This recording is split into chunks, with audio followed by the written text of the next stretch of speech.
Good morning. This is live special coverage from NPR News of the 2025 presidential inauguration. I'm Michelle Martin. And I'm Steve Inskeep. President-elect Trump has arrived at the U.S. Capitol to be sworn in for his second term. This is a political comeback for a president who lost office in 2020, was indicted for his effort to overturn his defeat, and was convicted of other felonies before winning election again.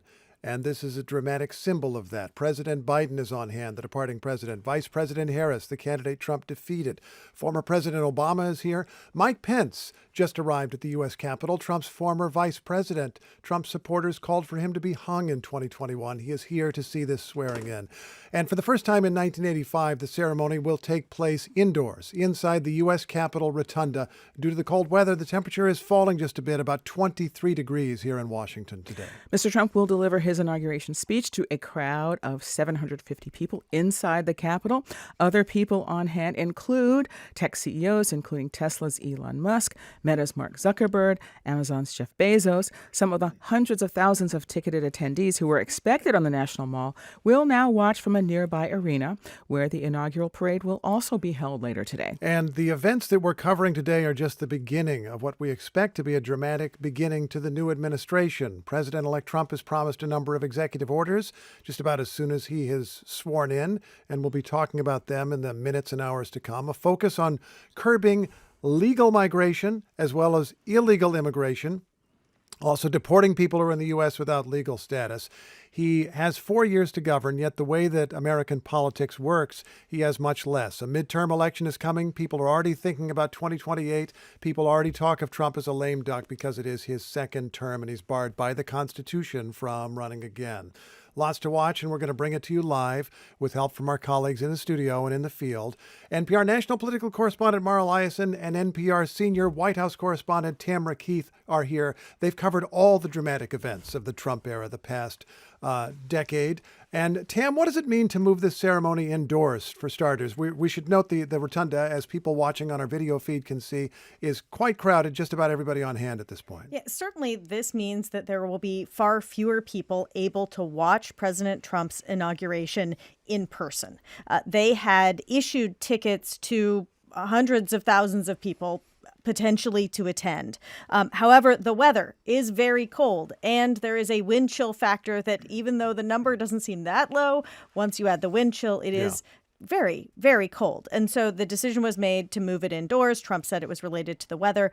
And so what it means is that it won't be the image that many people have seen of inaugurations. And it won't even look exactly like the 1985 inauguration of President Ronald Reagan, because there are seats in this room, at least some. For Reagan, it was a sort of a standing room only situation. Can I just mention, Mara Liasson, let's talk a little bit about the scenery inside the U.S. Capitol Rotunda. I was thinking about some of the people who will be in attendance, in effect, because it moved. Andrew Jackson will attend this inauguration because there's a statue of one of Trump's famous presidents, a populist president. Dwight Eisenhower is in that room. Trump has repeatedly referred to Eisenhower because he did a mass deportation. Ronald Reagan is there. Truman is there. Grant is there. Washington and Lincoln are there. This is a very different ceremony than it would have been outside in the cold air. Right. Well, you're talking about the statuary. Yes, because the images of these former presidents wouldn't be outside, but they are inside. And yeah, it makes for different visuals. Of course, in addition to all of those former presidents, we've also got a bunch of, you can call them business leaders or oligarchs, depending on your point of view. That's unusual for a inauguration.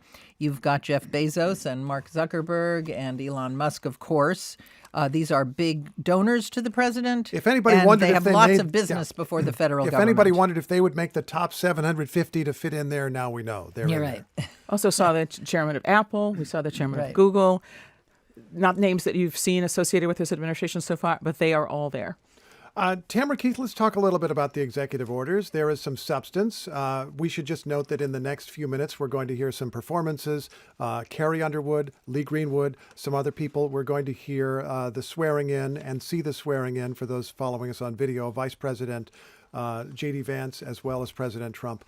There's going to be an inaugural address, but then there's going to be action today. What are some of the things that President-elect Trump intends to do today so far as we know? There is a broad suite of executive actions that the incoming Trump White House has already previewed in calls with reporters as well as calls with members of Congress. Immigration is a big area there. There are 10 different points related to immigration that we are expecting, that they have told us to expect, that would include declaring a national emergency at the border, clarifying the roles of the military, also designating criminal cartels as terrorist organizations, ending refugee resettlement or suspending refugee resettlement, ending asylum, essentially closing the border. Also, an executive action to end birthright citizenship, which is in the U.S. Constitution. The birthright citizenship is part of the 14th Amendment. Trump's people have an argument that a particular phrase may give them a little bit of leeway. And as you're telling me this, I'm seeing the members of the United States Supreme Court, led by John Roberts, the Chief Justice, on their way into the United States Capitol. It's conceivable that that executive order is going to be challenged in court, and it will end up being these justices who decide if this president can change the understood meaning of the United States Constitution, in effect. Right. And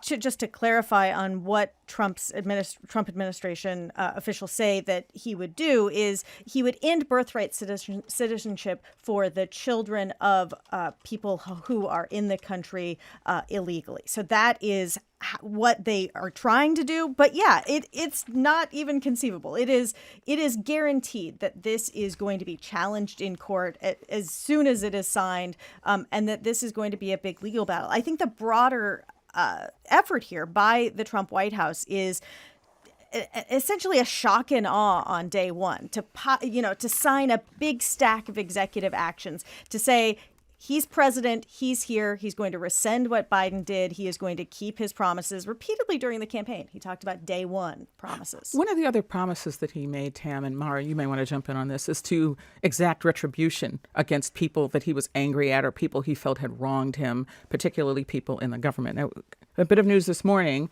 President Biden issued a number of pardons directed at people who had served on, for example, the Select Committee investigating the January 6th attack on the Capitol.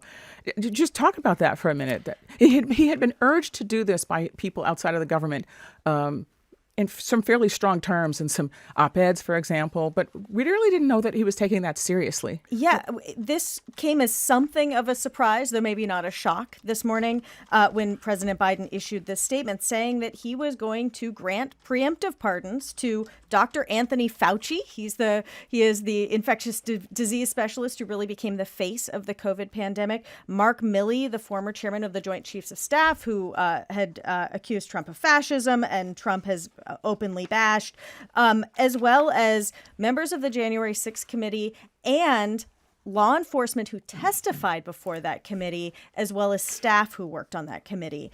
We don't know if everyone is going to accept these pardons. Biden said that the pardons are not an admission of guilt and not an acknowledgement of any sort of wrongdoing. This is not normal for president. And this is certainly a hard call because these individuals assert they did nothing wrong.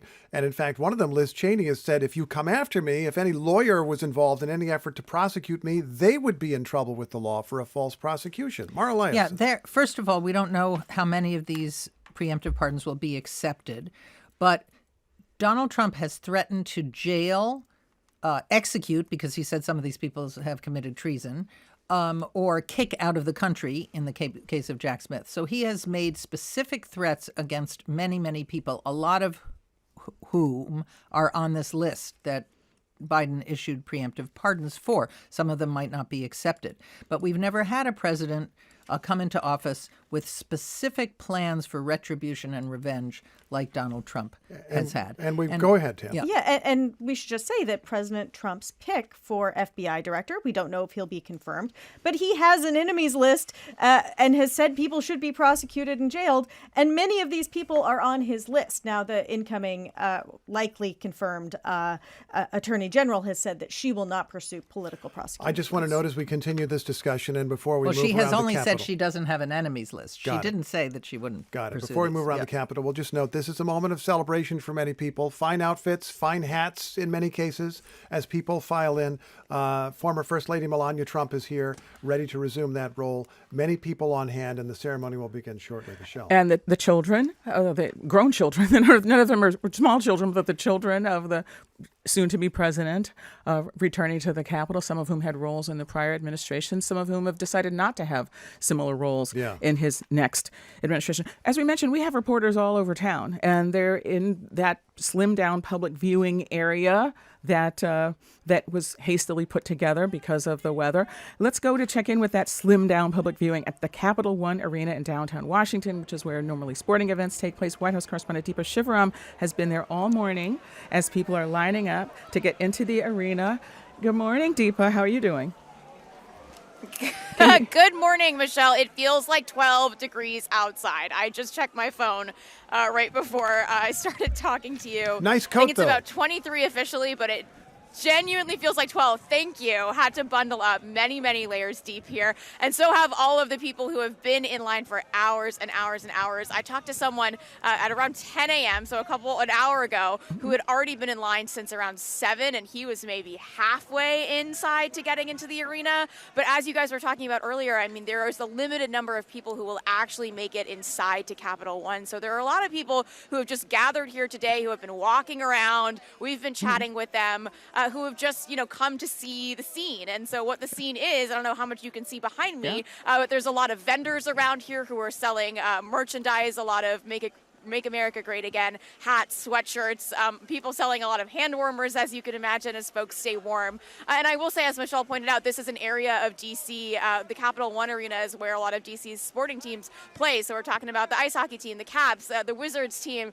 And so typically this is a really bustling area during those games and other events going on in the city. This is very organized, I will say. There's like swirling lines all over the area. It's been very orderly. Not a lot of counter protests or anything going on right now. It's a lot of folks who have just been standing in line, and some folks who are kind of just here to check things out. I talked to a couple folks, one group of guy friends who came in from Baton Rouge. They drove up to D.C., and they were saying that they were kind of disappointed, obviously, that this isn't taking place on the Mall. They were prepared to go see the parade and things like that, and instead they've just been wandering around. They were expecting things to be a little bit more chaotic, and I think because of the weather, obviously, and given the smaller footprint of all of this, it's actually been fairly calm, and just a lot of folks who are expressing a lot of hope, excitement.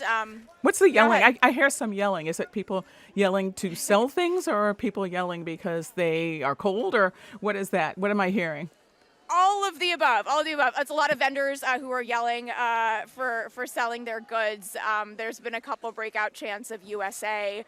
Generally a lot of excitement. I think the folks who have been, anti-Trump, who have been protesting, a very small footprint, I will say, truly just a couple people. That's been a couple blocks further from here. So in this area, it's really just folks who are just kind of excited to be What's here. the security presence like? I mean, we've seen sort of evidence of this really amped up security presence around the Capitol, in the days leading up to it. What's it like there? Does it feel heavy? Does it, or does it feel, is there a fairly light touch?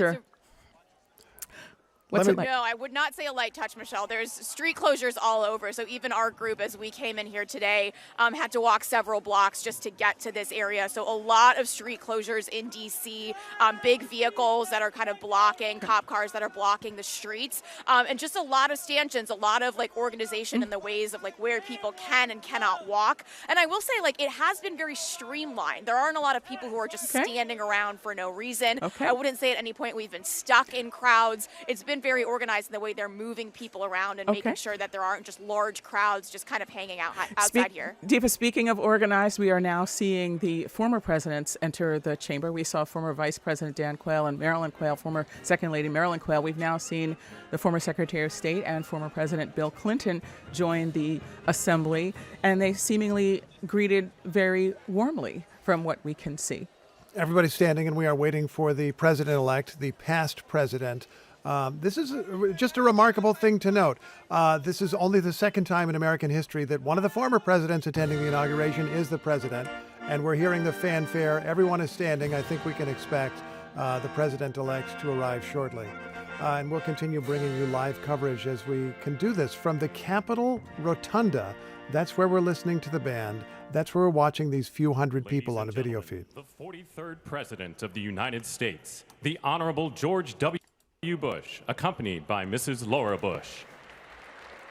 Okay, so we're getting another former president here. I guess we will expect to see President Obama as well be introduced the same way. Although we should note that whereas Laura Bush turned up for this ceremony, Michelle Obama has said that she will not. Also, we saw the former Vice President Mike Pence. We saw him arrive at the Capitol. He has not been introduced yet. I note that Mrs. Pence does not seem to have accompanied her husband to this event as well.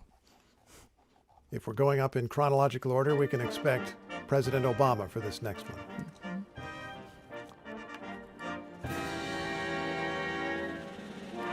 Obama was also inaugurated on a very, very cold day back in 2009. Ladies and gentlemen, the 44th President of the United States, the Honorable Barack H. Obama. Obama walks in the dignified style you would expect, and I think we can note that he's shaking a few hands as he goes. And I think we can note that Obama and Trump will be forever linked in history. Trump rose in large measure in opposition to Obama, telling a lie about Obama's birthplace, and then opposing many of his policies once he came into office. Obama's vice president then was the person who defeated Trump and got him out of office in 2020, and now Trump comes back. And we wait for another announcement. You're listening to live coverage from NPR News. We seem to have lost the audio feed, so we'll continue watching. We're in Studio 42 here in Washington, D.C., and we're looking at a video feed. Ladies and gentlemen, Here we the go. Chief Justice of the United States, the Honorable John G. Roberts, Jr., and the Associate Justices of the Supreme Court of the United States.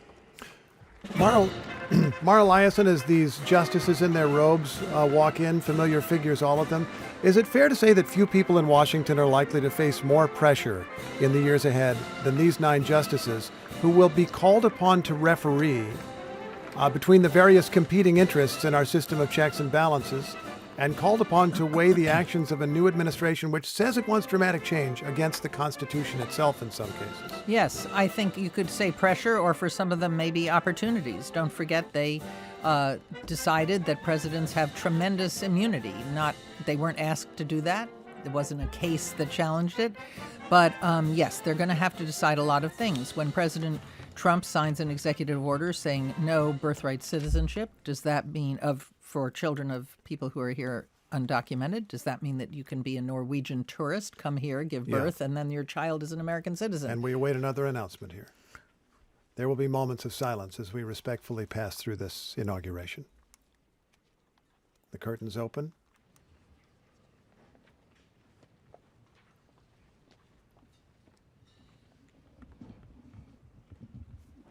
This is live special coverage from NPR News.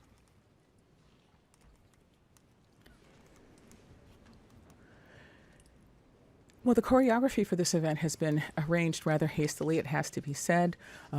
The order of arrivals would have been the same had the ceremony been outside at the Capitol. They would have come down a kind of tunnel. They would have come down a kind of tunnel, and we would have seen that. But now with the curtains raising and so forth, I think we believe we would be seeing Mike Pence at this point, because he's the one former office holder we have not yet seen before we see the president-elect. He came in already? Yeah. So Yeah, he's already in. But now we're seeing the Merrick Garland, the Attorney General of the United States. We're and seeing others Second still Gentleman Doug Emhoff. We are seeing the I guess we should say Attorney General of the United States for a few minutes more. Okay. We'll continue watching the people Tiffany coming in. Trump and Barron Trump. Children of the president-elect. I have to say that we're seeing two different views here. We're seeing people who are arriving, walking down the hallway, and then we're also seeing them as they emerge. Yeah. They're coming into a pretty dramatic ceremonial space. In addition to those statues, there are paintings of great moments in American history, ranging from, well, this is a famous one, Washington giving up his commission, essentially saying, I'm a victorious general, I could probably seize power. I'm not going to do it. I quit. I'm going home. At the end of the Revolutionary War, one of the dramatic paintings on the wall. Another depicts the signing of the Declaration of Independence. There are frontier moments in the carvings of the Capitol. Daniel Boone fighting Indians, as they are described for that particular carving. This is a remarkable space that is connected with American history. It was planned before the War of 1812. British troops burned the Capitol before they got this dome built. The dome was completed, but not until 1863, in the middle of the Civil War. Tamara Keith, you must have walked through this Capitol Rotunda many times and thought Indeed, about it. Definitely walked through it many times. And traditionally, on an inauguration day, many of the dignitaries would walk through this rotunda on their way out to the west front of the Capitol. Yeah. I also just would note that on January 6th, 4 years ago, this rotunda was filled with people who were there trying to overturn the results of the last election. Yes. It was a stark scene to see this rotunda filled with people who were not authorized to be there. President Trump has promised that he will pardon, we don't know how many, but he will pardon on day one at least some of the people who were in the Capitol on January 6th. This has always been a place that has symbolized conflict. That's one of the very rare occasions there's been actual conflict in the Capitol. Someone went through the Capitol carrying a Confederate flag in a hallway not far from this rotunda.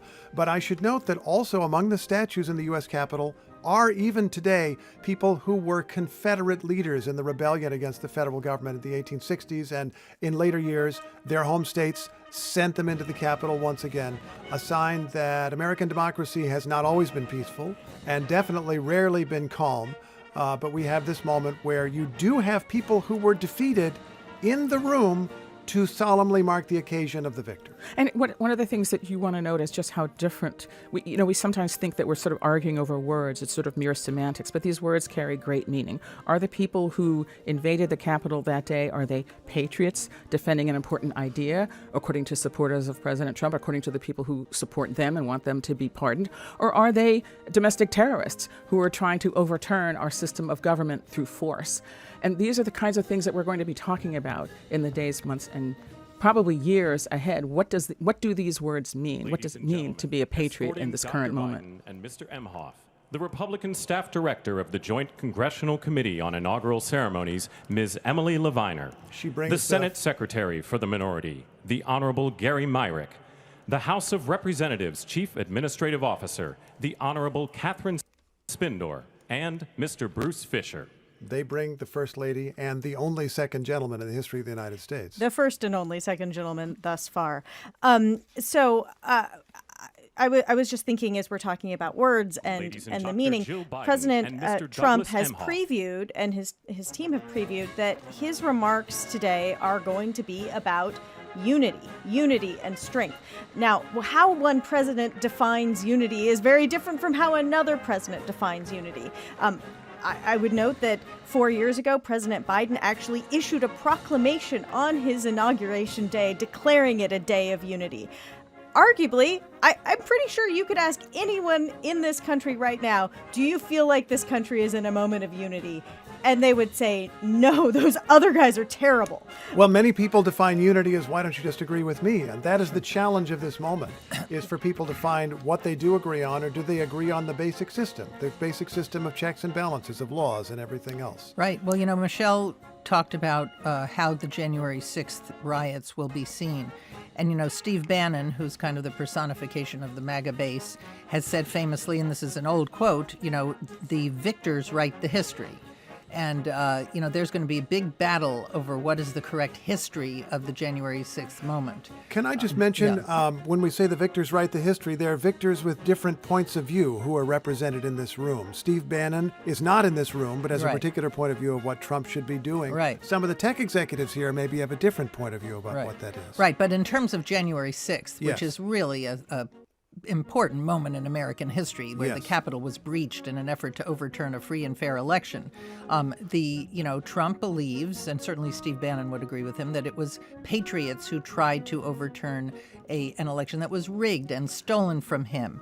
And the January 6th Commission, Select Committee, who spent months and months looking into this, have said, no, this was an illegal attempt to stop the peaceful transfer of power, which is the bedrock of American democracy. So there's going to be, now Trump has the upper hand in terms of writing that history, and we don't know what we'll see on the Mall. Instead of monuments or exhibits devoted to civil rights leaders, maybe there'll be one devoted to the, quote, patriots of January 6th. That is a fair point, and there's something else that will happen during these 4 years of the Trump presidency, and that is in 2026, I'm going to try to get this word correct, the semi-sesquicentennial, the 250th birthday of the United States. Major celebrations are planned. A lot of them are well underway. They've been planned for years, but the President of the United States is sure to be part of it, and I believe he has publicly said, this is something I want to be involved in, something that I'm interested in. Well, he also wanted that military parade, remember? And the military said, our tanks are too heavy. They'll ruin Pennsylvania Avenue. And he had to back off. Tim. Yeah, and I remember a 4th of July at the White House, actually it was in 2020, covering President Trump at the time, where there were flyovers of various military aircraft, and it was, and he was talking about patriotism, and he, in his first inaugural, talked about how Americans can be united behind this idea of patriotism. He also talks about success bringing unity.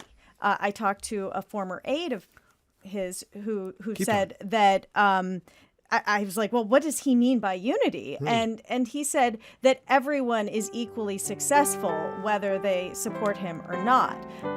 I think that one of the big things that all of us will be watching is President Trump ran on, he says it, grocery prices and the border. We know what he's doing about the border. It's not clear what he is going to be able to do about grocery prices. Well, we also know that this president has, frankly, like Barack Obama before him, has a very big footprint in the national culture. Yes. It's not just a matter of what he says and does politically. It's also a matter of the cultural tone that he sets. And so one of the things that I will be really interested in is what other direction the culture takes from what he's doing here. It's just interesting to see that his emissaries to Hollywood, whom he named apparently rather spontaneously to the point where apparently several of them didn't even really know that they were going to be named, were from action heroes like Sylvester Stallone or Mel Gibson, people who, or John Voight, people who represent a kind of a certain kind of Hollywood.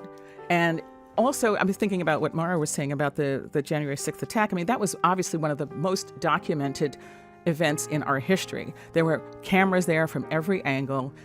People had access to what was happening there in real time. And then you also have the work of the Select Committee. So it'll be really interesting to see how the culture absorbs these competing narratives and which one takes hold. Because as we know, the culture often takes a turn that political leaders may not want or expect. And speaking of cultural figures, Dana White, the UFC president, got one of the 750 tickets.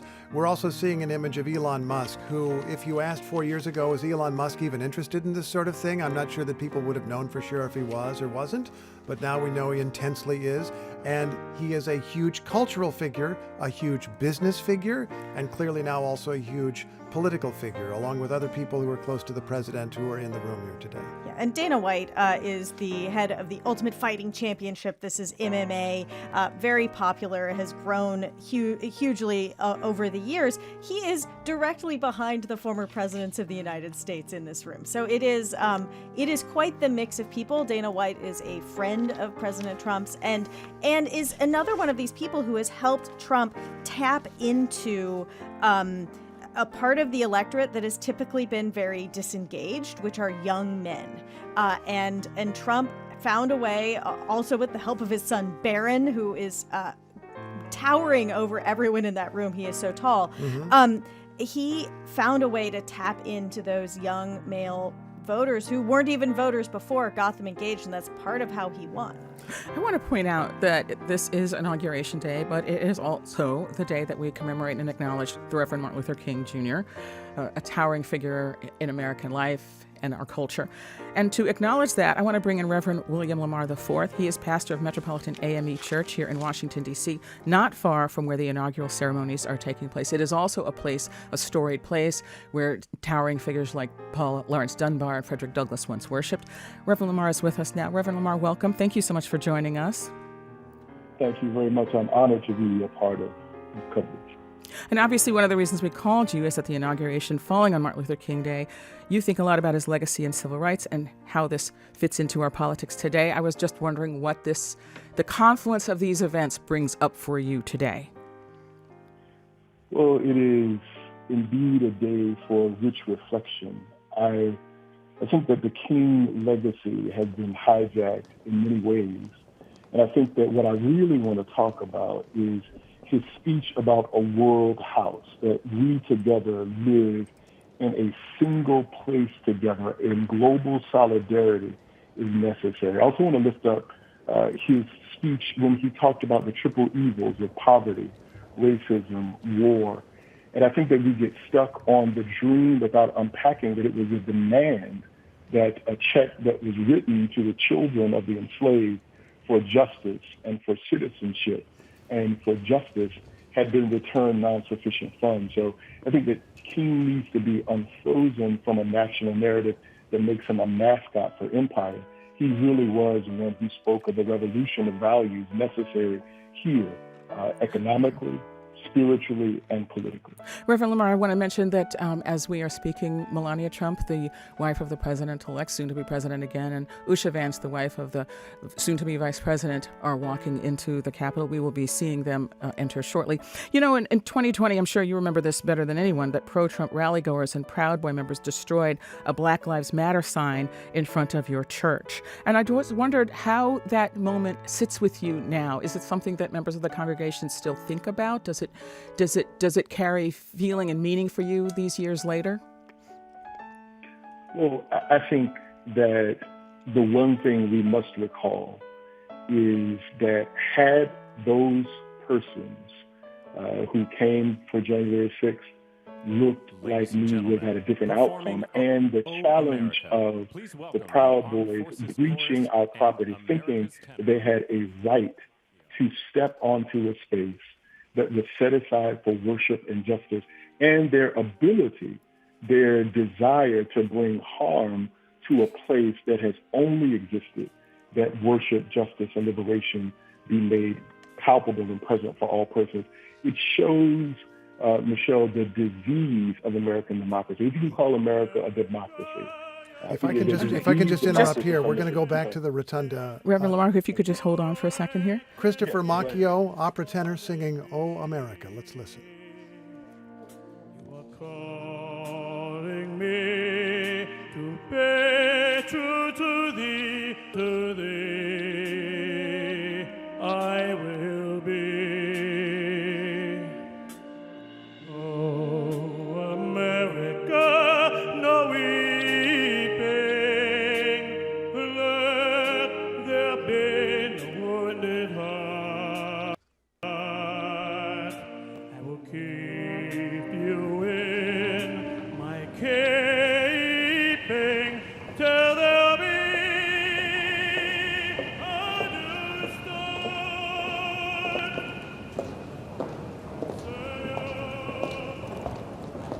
And we'll continue our discussion. We'll just note that Hakeem Jeffries, the House Democratic leader, is on his way in as key individuals begin to file in. And I believe over his shoulder, I see Vice President Harris and President Biden all together.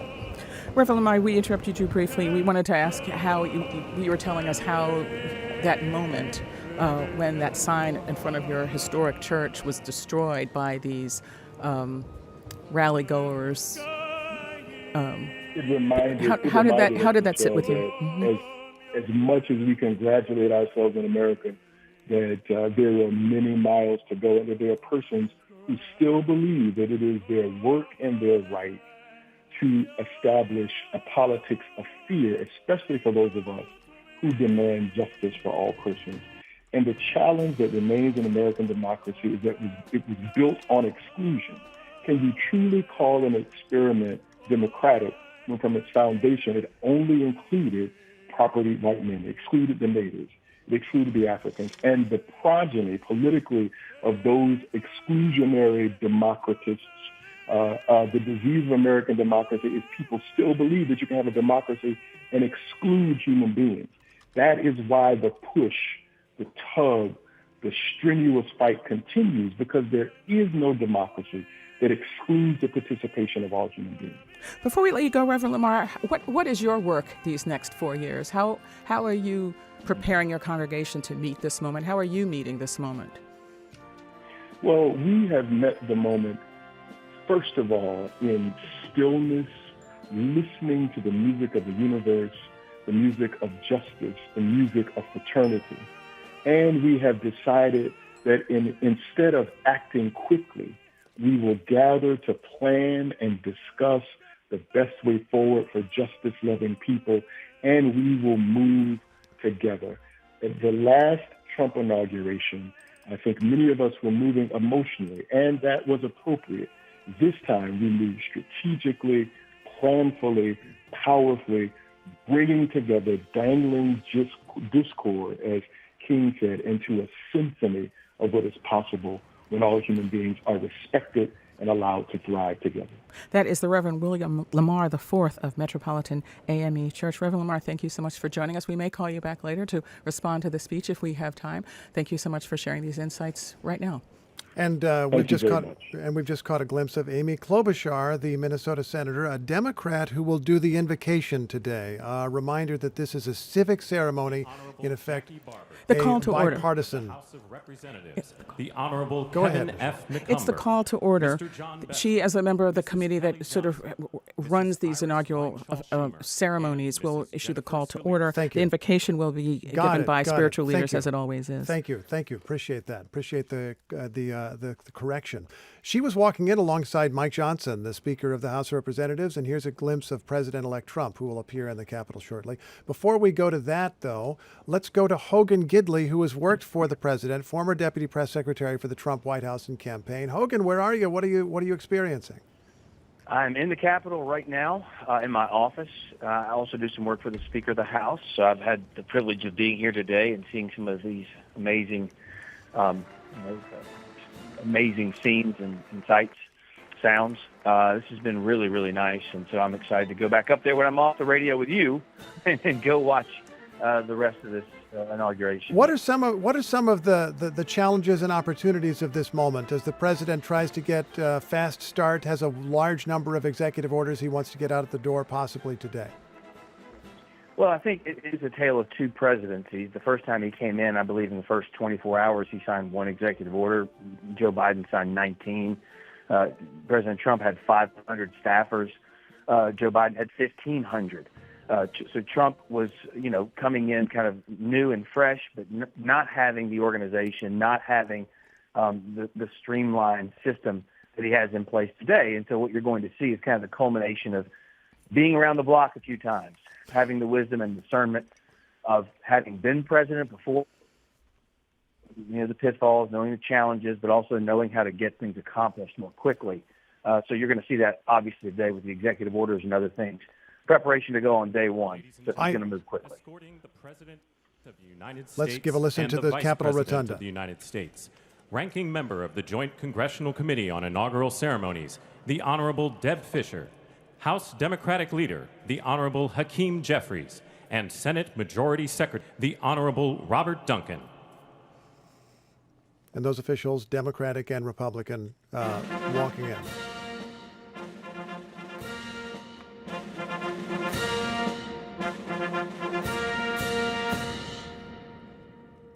For those listening on the radio, this is live special coverage Ladies from and NPR gentlemen, News. the President of the United States, the Honorable Joseph R. Biden Jr., and Vice President of the United States, the Honorable Kamala Devi Harris.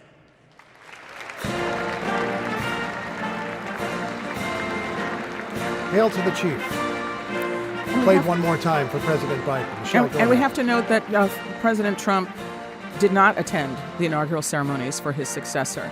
So we did not see this moment where the outgoing president was on hand to greet the incoming president. That did not happen 4 years ago. I will note on a completely different note, the weather in Washington yesterday made me think there's an entirely different meaning to hail to the chief. It was hailing yesterday on this pre-inauguration weekend. President Biden, though, manages to a cheerful expression on the way in, as did Vice President Harris, I will say, chatting with a few people. Escorting the Vice President-elect, the Executive Director for the Joint Congressional Committee on Inaugural Ceremonies, Mr. Michael Wagner, Senate Deputy Sergeant at Arms and Doorkeeper Jason Bell, and House Deputy Sergeant at Arms Mr. Sean Keating. Hogan Gidley, we've got just a few seconds as people walk in, as J.D. Vance is brought in. You said you're working for Speaker Johnson. How ready is Congress to move on the president's agenda, do you think? The Speaker's been pretty clear. Trump's going to call the plays, and we're going to run them.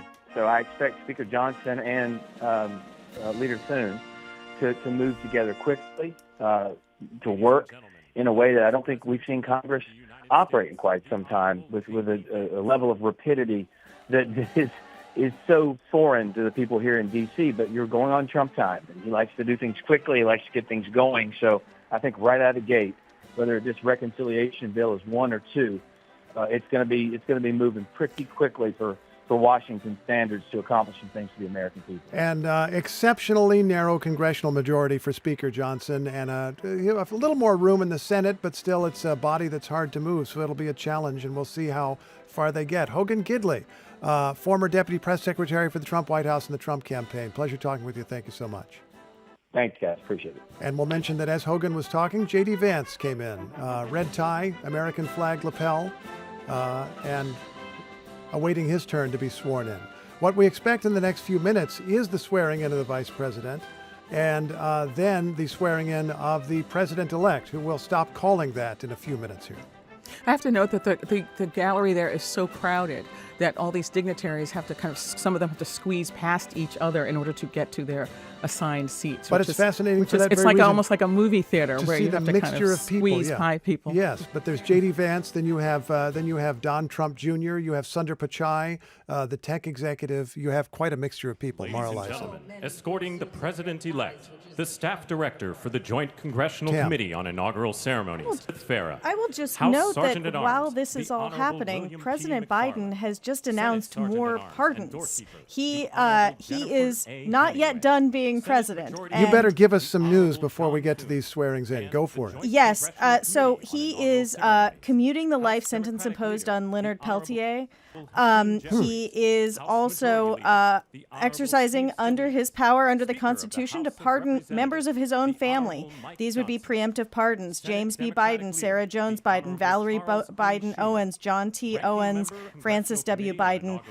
He says that the issuance of these pardons should not be mistaken as an acknowledgement that they are engaged in any wrongdoing, nor should acceptance be misconstrued as an admission of guilt for any offense. So, Remarkable statement there. James Biden, one of the names you gave, the president's brother, does a lot of business and was questioned in a lot of ways, and Republicans had demanded investigations of the Biden family. exactly. And so the president here is using his pardon power to and he did this earlier today. There was an announcement that he was pardoning members of the January 6th committee and Dr. Anthony Fauci, among others. And what he seems to be doing here is saying that investigations can wreak havoc on people's And lives. we are And here's about the to receive president-elect. the president-elect, Donald Trump. A round of applause as he walks into the Capitol Rotunda.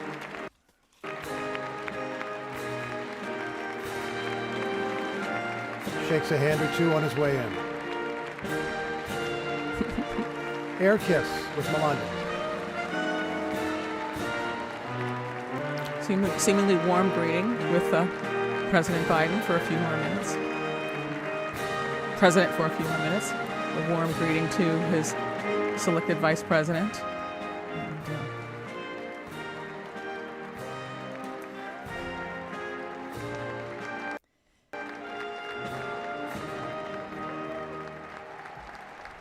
The president with, I would say, a purple tie today. People look for the symbolism in colors. He didn't go with bright red, something a little closer to purple.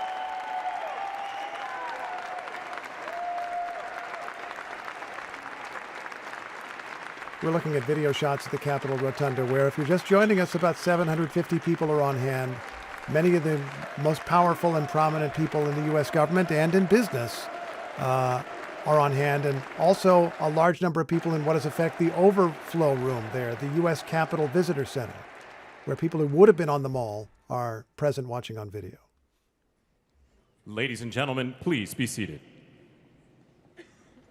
And now we begin, most likely with Amy Klobuchar, the Democratic senator. I'll note that 4 years ago it was a Republican senator who was the master of ceremonies for the inauguration of a Democratic president.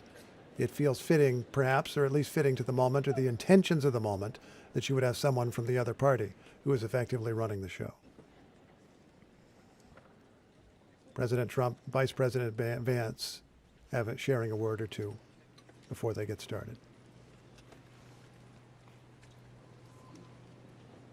Please welcome woman of the Joint Congressional Committee on Inaugural Ceremonies, the Honorable Amy Klobuchar.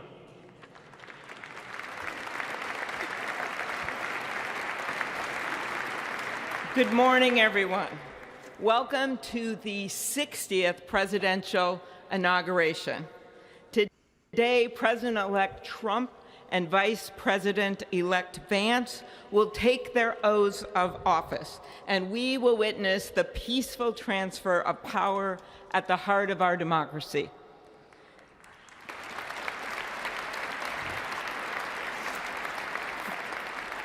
For the past year, I've chaired the inaugural ceremony committee, which includes the leadership of Congress from both parties.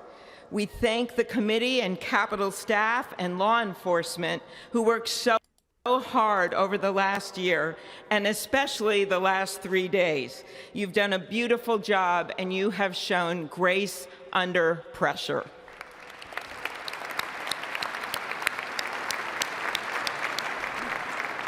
Our theme this year is our enduring democracy.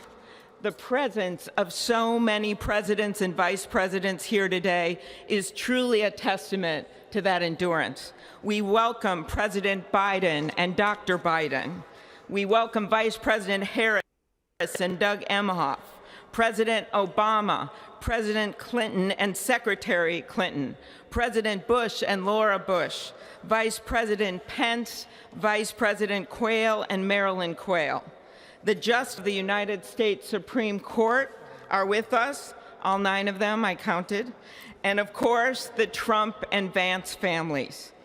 This ceremony marks what will soon be 250 years of our democracy.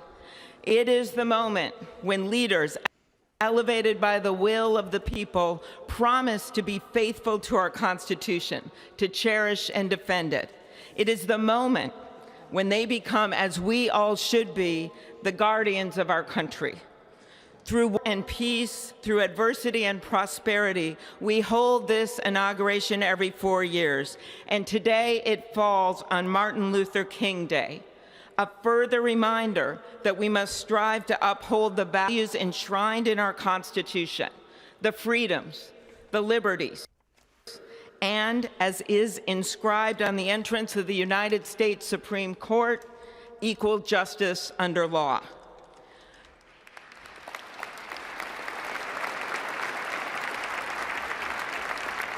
But what makes this moment more than a passing ceremony is all who are watching it across the country, the people of this nation, the ordinary people doing extraordinary things. President Kennedy, who at one point worked as a senator in this building and would often walk through this very rotunda, once said, "In a democracy, every citizen, regardless of interest in politics, holds office. Every one of us is in a position of responsibility." With responsibility of citizenship comes an obligation not to seek out malice, as President Lincoln once reminded us, but to view others with a generosity of spirit despite our differences. With that responsibility of leadership comes an obligation to stand our ground when we must and find common ground when we can. With everything swirling around us, the hot mess of division, it is on all of us, to quote an incredible songwriter who just happened to be born in date, to ensure that our nation's democracy is our shelter from the storm. There's a reason this ceremony takes place at the Capitol. In other countries, it might be in a presidential palace or a gilded executive office building. Here it is traditionally held at the Capitol, the People's House. It is a fitting reminder of the system of checks and balances that is the very foundation of our government. three equal branches of government. That is how, for nearly 250 years, our great American experiment, grounded in the rule of law, has endured. So, as we inaugurate a new president and vice president, let us remember that the power of those in this room comes from the people. The construction workers who build our country, the teachers and healthcare workers who nurture us, the troops defending our freedoms, and yes, firefighters in Los Angeles putting themselves on the line for us.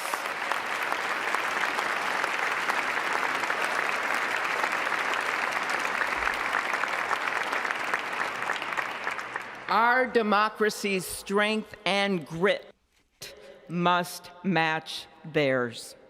May God bless our nation. Thank you.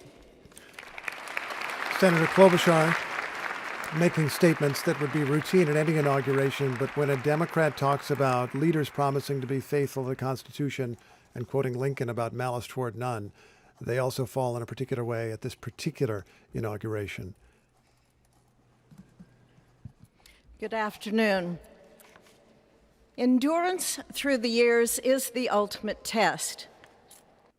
To persevere through time is the truest measure of an idea, an institution, and a nation. Our founders wrote the Constitution so that America could stand all the twists and turns of time. They wrote it to guide us and to preserve forever our right of life, liberty, and the pursuit of happiness. But as much as the truths and principles enshrined in our Constitution remain the same, our democracy promises the American people the power to change, to chart their own destiny. That's the beauty. That is the importance of democracy. It allows the endurance, the permanence of a nation through change. It allows nations like our United States both to avoid the obstacles and to seize the opportunities God has placed before us, all while staying true to our founding principles. Today is our country's 60th inauguration ceremony. Like all the others before it, it is a celebration of our right to set our uniquely American course. The past several years have been trying at times for many, many Americans, and also for the nations of the free world that we humbly strive to lead. In November, Americans chose again to steer this nation towards greatness, the secure, safe, and prosperous future that our founders envisioned for all of us. And today, we celebrate not only their decision to do so, but also the simple right and wisdom of a free people to make their own choice so that their nation might endure. And now, allow me to welcome Archbishop Timothy Dolan and Reverend Franklin Graham, who will deliver our invocation. Please rise. We just heard from Senator Deb Fischer, Republican of Nebraska. She, along with Amy Klobuchar, head the Joint Congressional Committee on Inaugural Ceremonies. They are, in essence, the hosts of this event today. Be still and know that I am God, supreme among the nations, supreme on the earth. Let us pray. Remembering General George Washington on his knees at Valley Forge, recalling Abraham Lincoln at his second inaugural, with malice toward none, with charity for all, with firmness in the right, the right. Remembering General George Patton's instructions to his soldiers as they began the Battle of the Bulge 8 decades ago. Pray in fighting, pray alone, pray with others, pray by night, pray by day. the Reverend Martin Luther King, who warned, "Without God, our efforts turn to ashes." We, of this one nation under God, humbled by our claim that in God we trust, gather indeed this Inauguration Day to pray for our President Donald J. Trump, his family, his advisors, his cabinet, his aspirations, his vice president, for the Lord's blessings upon Joseph Biden, for our men and women in uniform, for each other whose hopes are stoked this new year, this Inauguration Day. We cannot rely upon that prayer from the Bible, upon which our president will soon place his hand in oath, as we make our own the supplications of King Solomon for wisdom as he began his governance. Out of our wisdom you set man to govern your creatures, to govern in holiness and justice, to render justice with integrity. Give our leader wisdom, for he is your servant, aware of his own weakness and brevity of life. If wisdom is not from you, be not with him, he shall be held in no esteem. Send wisdom from heavens, that she may be with him, that he may know your designs. Please, God, bless America. Please mend her every flaw. You are the God in whom we trust, who lives and reigns forever and ever. And Mr. apologies President, for the difficulties with the last audio 4 feed years, from the Capitol. We're working there on are that. times I'm sure you This thought is it Franklin was Graham. pretty dark. But look what God has done. We praise him and give him glory.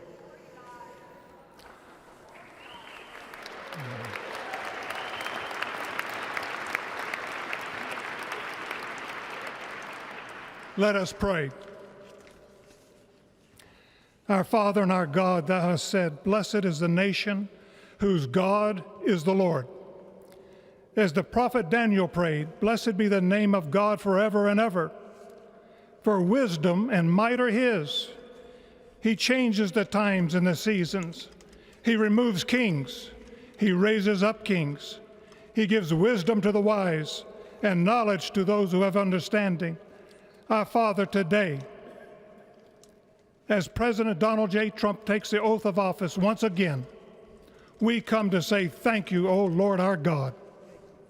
Father, when Donald Trump's enemies thought he was down and out, you and you alone saved his life and raised him up with strength and power by your mighty hand.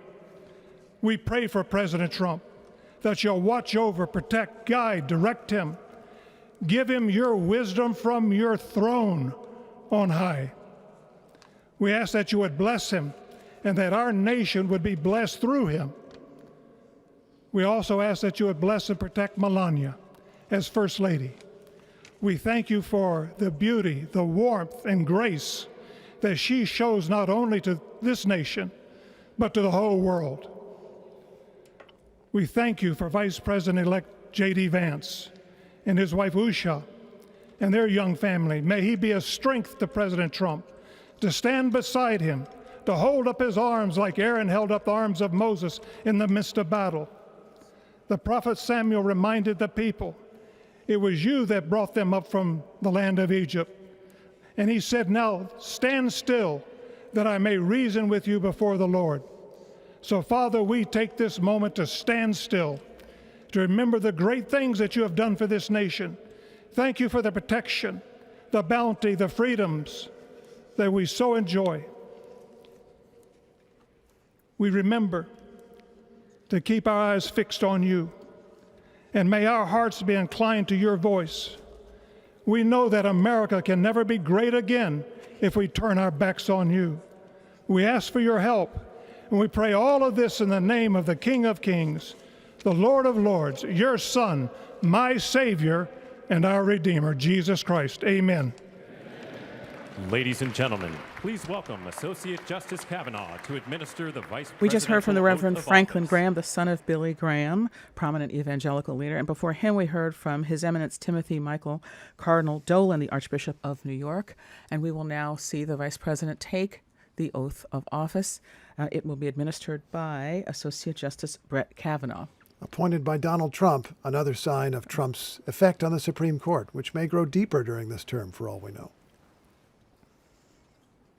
And we see the small children of the Vances now emerge to watch their dad take the oath. I'm assuming that as a parent of once small children, that it was felt that these proceedings would be too long for them to sit comfortably still while Please all the raise your proceedings were right happening. hand Now with the oath of and office. repeat after me.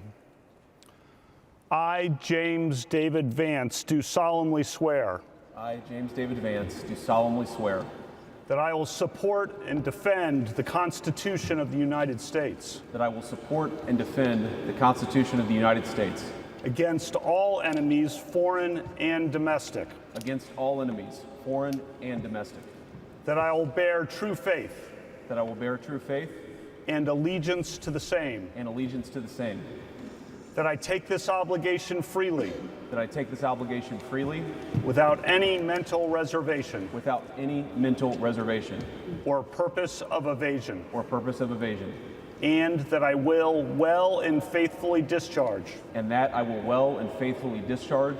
the duties of the office on which I am about to enter.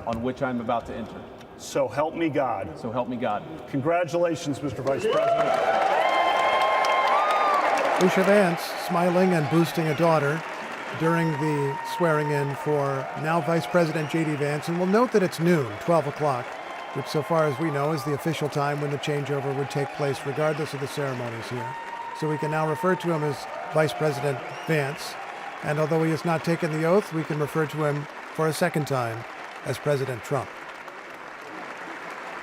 If we understand the program correctly, we expect perhaps next to hear from Carrie Underwood. She is, as part of this program today, to be singing America the Beautiful, country music star, American Idol star. Please welcome Chief Justice Roberts to administer the Nope, presidential we're going to go straight oath of ahead office. to, we have the wrong order of the program. Sort We'll of go an right to Chief Justice improvisational Roberts. quality to the thing. I think they're Or at least to the moving program along. that we To have the program here. that we Yes. have. Remember, this was put together fairly quickly, the change of Yes. moving from outside to inside, and a little bit more jazz, a little less classical. Chief Justice Roberts, who's done a number of presidents since being confirmed in 2005. Please raise your right hand and repeat after me. I, Donald John Trump, do solemnly swear I, Donald John Trump, do solemnly swear that I will faithfully execute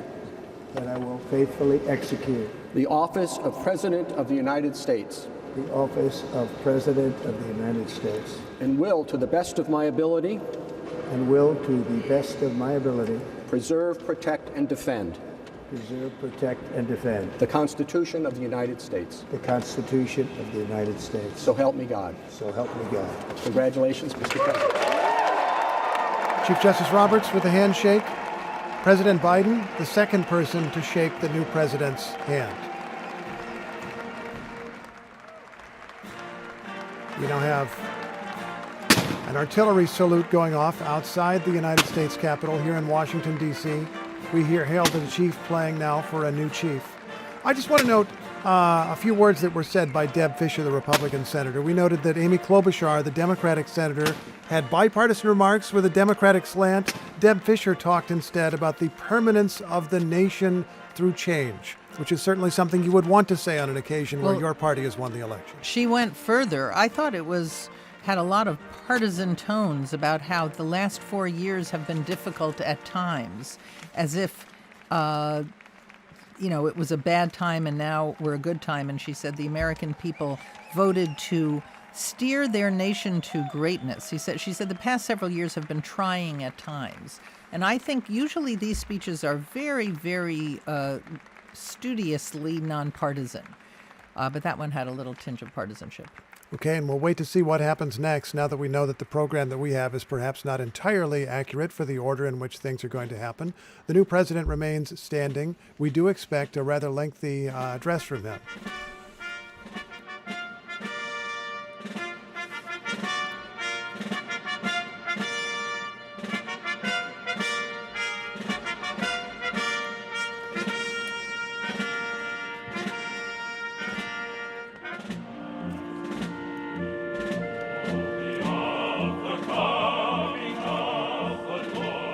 the Battle Hymn of the Republic Yeah. by the Naval Academy Glee Club, and who are processing as they sing.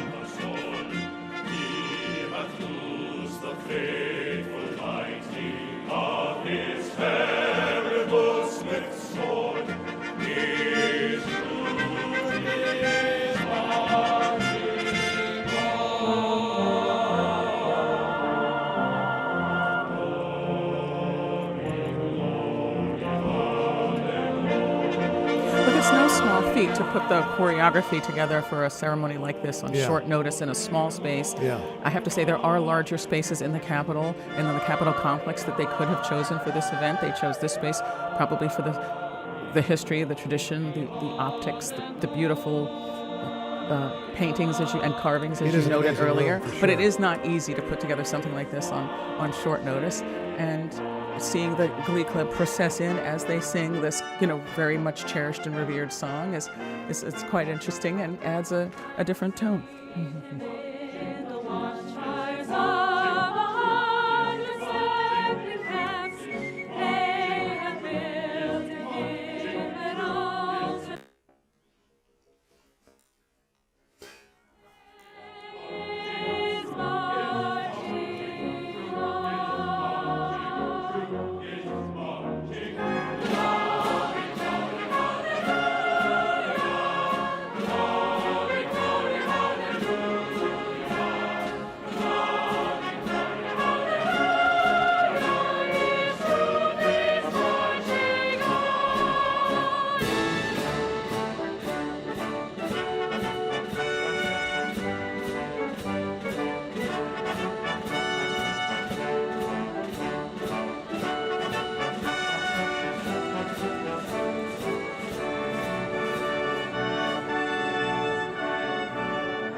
Getting pretty far into the verses of that. It's really dramatically sung song from the Civil War, including the line, "Let us die to make men free," which would have meant something in the 1860s when the song was first written. And the Glee Club gets a standing ovation. We expect to hear very soon from the new President of the United States. Tamara Keith reminds us that it was a short inaugural address in 2017, a bit of rain, if I remember correctly, outdoors, and he spoke for about 17 minutes. We don't know really what to expect this time. That's right. He was new to being president last time. This time he won't be new to being president. And so in 2017, we were out there watching that inauguration. He was almost halting as he sort of rotated back and forth, looking and reading from the teleprompter. This time he has much more experience. The 45th and the 47th Here's Senator Deb Fischer President of again, the United bringing States Donald of Trump America, back to give his Donald inaugural address. J. Trump. Now President Trump once again.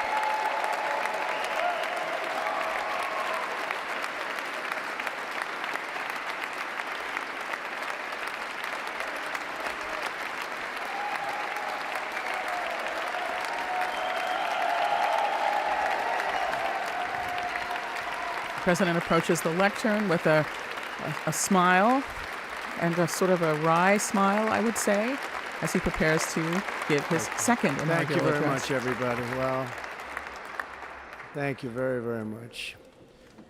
Vice President Vance, Speaker Johnson, Senator Thune, Chief Justice Roberts, Justices of the United States Supreme Court, President Clinton, President Bush, President Obama, President Biden, Vice President Harris, and my fellow citizens. The golden age of America begins right now.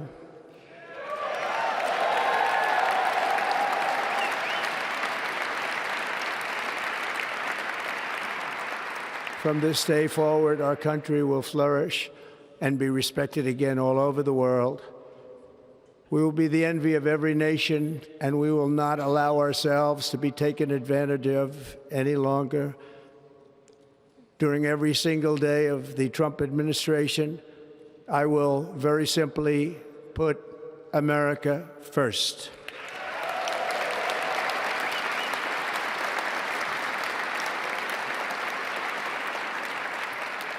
Our sovereignty will be reclaimed.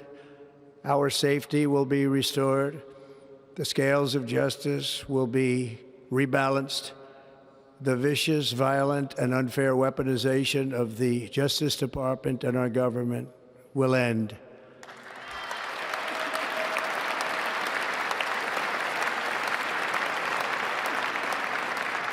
And our top priority will be to create a nation that is proud, prosperous, and free.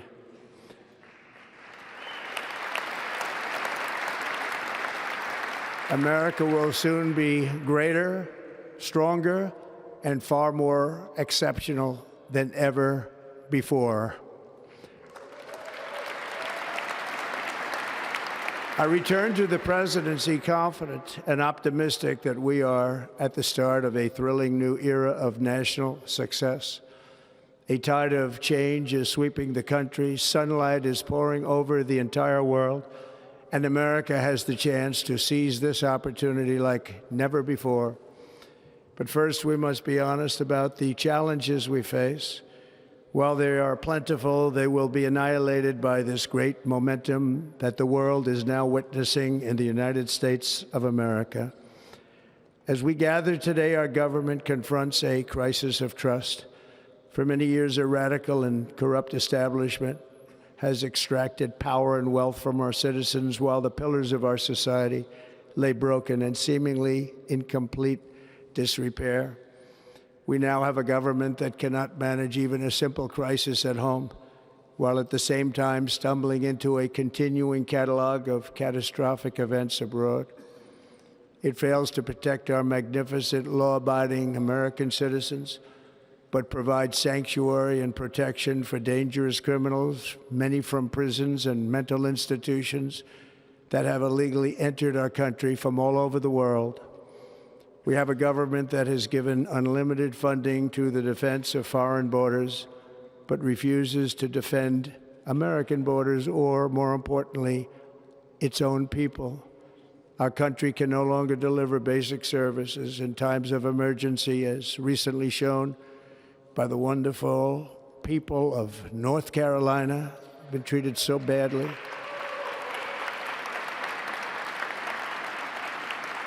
And other states who are still suffering from a hurricane that took place many months ago.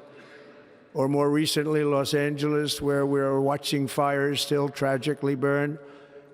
From weeks ago, without even a token of defense, They're raging through the houses and communities, even affecting some of the wealthiest and most powerful individuals in our country, some of whom are sitting here right now. They don't have a home any longer. That's interesting. But we can't let this happen. Everyone is unable to do anything about it. That's going to change. We have a public health system that does not deliver in times of disaster, yet more money is spent on it than any country anywhere in the world. And we have an education system that teaches our children to be ashamed of themselves in many cases, to hate our country despite the love that we try so desperately to provide to them. All of this will change starting today, and it will change very quickly.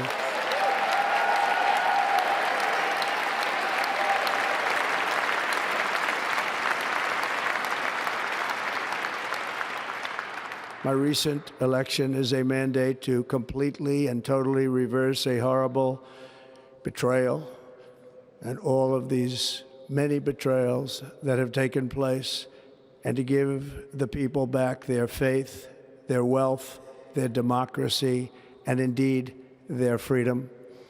From this moment on, America's decline is over.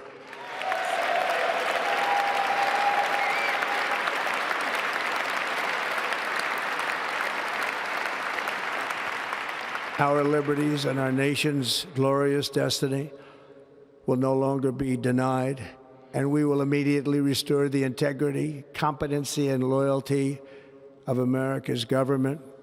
Over the past 8 years, I have been tested and challenged more than any president in our 250-year history, and I've learned a lot along the way.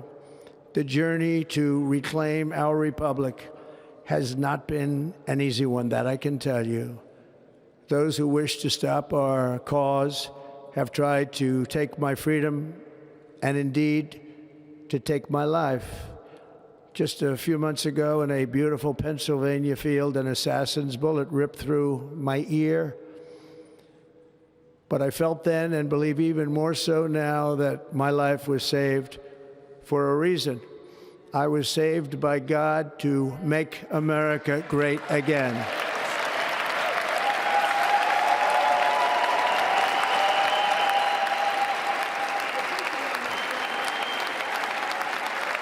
Thank you. Thank you.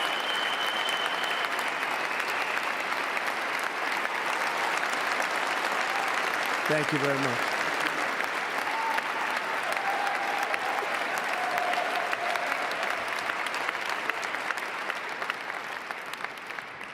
That is why each day under our administration of American patriots, we will be working to meet every crisis with dignity and power and strength. We will move with purpose and speed to bring back hope, prosperity, safety, and peace for citizens of every race, religion, color, and creed. For American citizens, January 20th, 2025 is Liberation Day.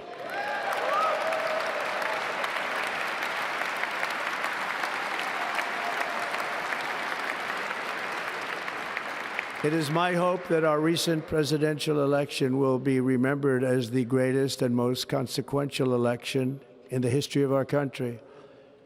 As our victory showed, the entire nation is rapidly unifying behind our agenda with dramatic increases in support from virtually every element of our society, young and old, men and women, African Americans, Hispanic Americans, Asian Americans, urban, suburban, rural.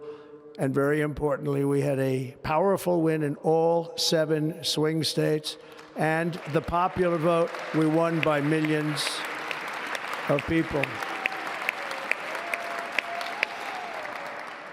To the Black and Hispanic communities, I want to thank you for the tremendous outpouring of love and trust that you have shown me with your vote. We set records, and I will not forget it. I've heard your voices in the campaign, and I look forward to working with you in the years to come. Today is Martin Luther King Day, and his honor, this will be a great honor, but in his honor we will strive together to make his dream a reality. We will make his dream come true.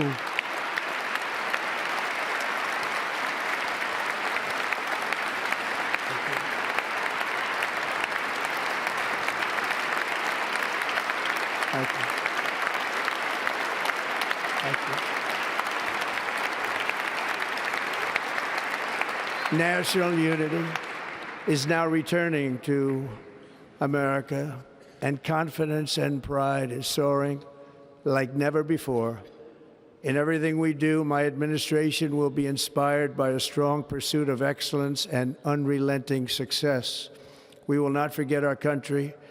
We will not forget our Constitution, and we will not forget our God.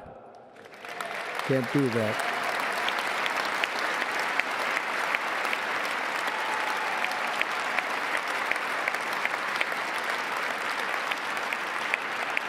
Today, I will sign a series of historic executive orders. With these actions, we will begin the complete restoration of America and the revolution of common sense. It's all about common sense. First, I will declare a national emergency at our southern border.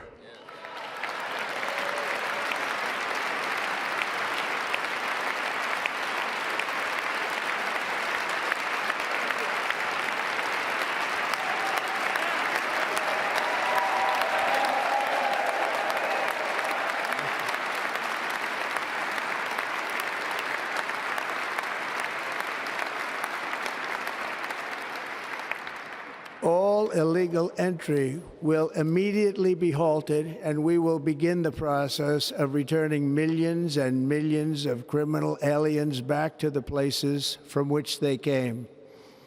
We will reinstate my Remain in Mexico policy.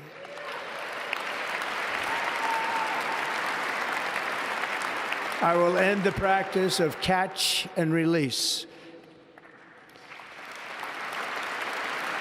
And I will send troops to the southern border to repel the disastrous invasion of our country.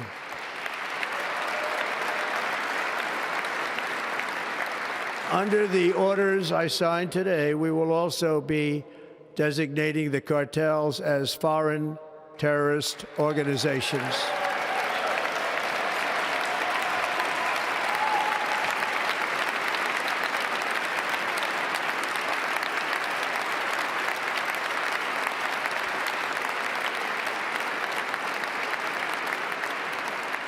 And by invoking the Alien Enemies Act of 1798, I will direct our government to use the full and immense power of federal and state law enforcement to eliminate the presence of all foreign gangs and criminal networks, bringing devastating crime to U.S. soil, including our cities and inner cities.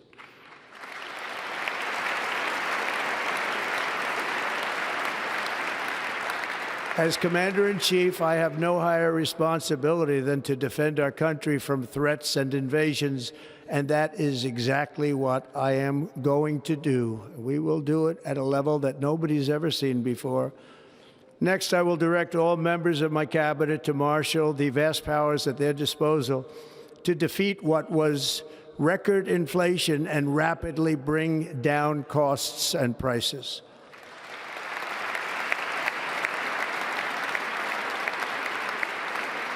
The inflation crisis was caused by massive overspending and escalating energy prices, and that is why today I will also declare a national energy emergency. We will drill, baby, drill.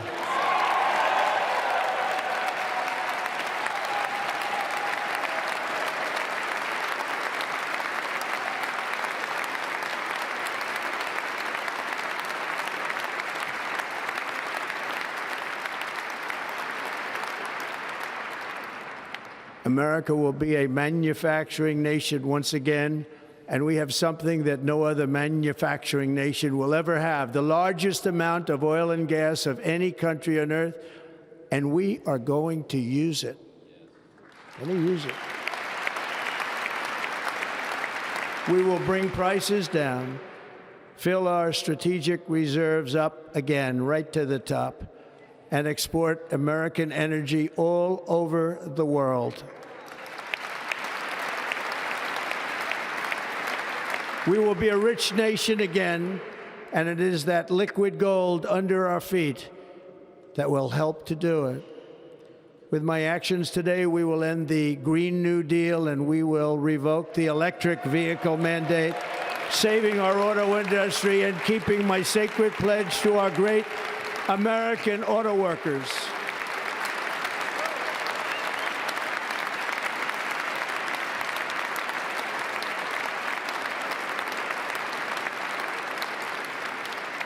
In other words, you'll be able to buy the car of your choice. We will build automobiles in America again at a rate that nobody could have dreamt possible just a few years ago. And thank you to the auto workers of our nation for your inspiring vote of confidence. We did tremendously with their vote. I will immediately begin the overhaul of our trade system to protect American workers and families. Instead of taxing our citizens to enrich other countries, we will tariff and tax foreign countries to enrich our citizens.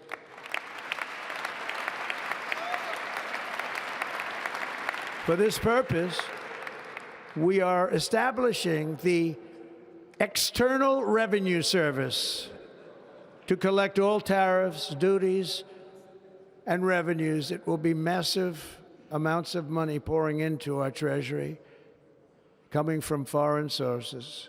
The American dream will soon be back and thriving like never before to restore competence and effectiveness to our federal government.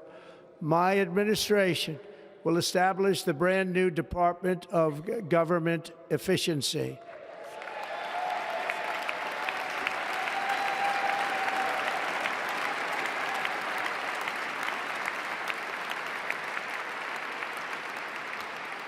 After years and years of illegal and unconstitutional federal efforts to restrict free expression, I will also sign an executive order to immediately stop all government censorship and bring back free speech to America.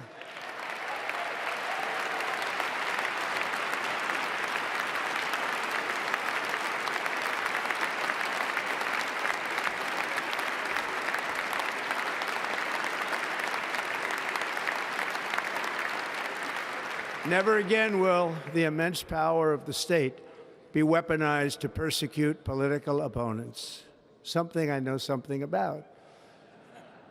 We will not allow that to happen. It will not happen again. Under my leadership, we will restore fair, equal, and impartial justice under the constitutional rule of law.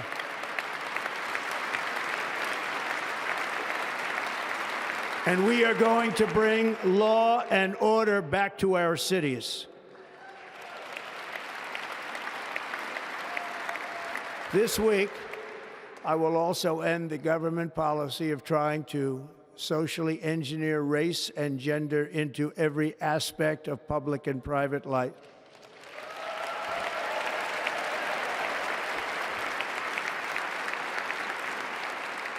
We will forge a society that is colorblind and merit-based.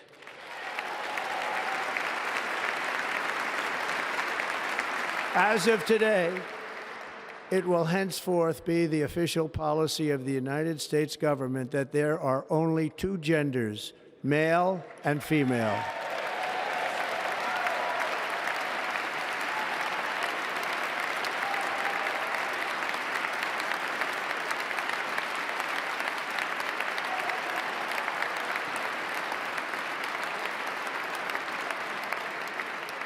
This week, I will reinstate any service members who were unjustly expelled from our military for objecting to the COVID vaccine mandate with full back pay.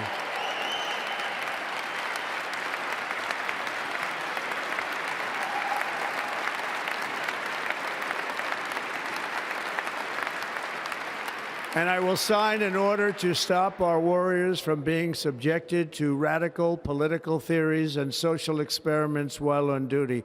It's going to end immediately. Our armed forces will be freed to focus on their sole mission, defeating America's enemies.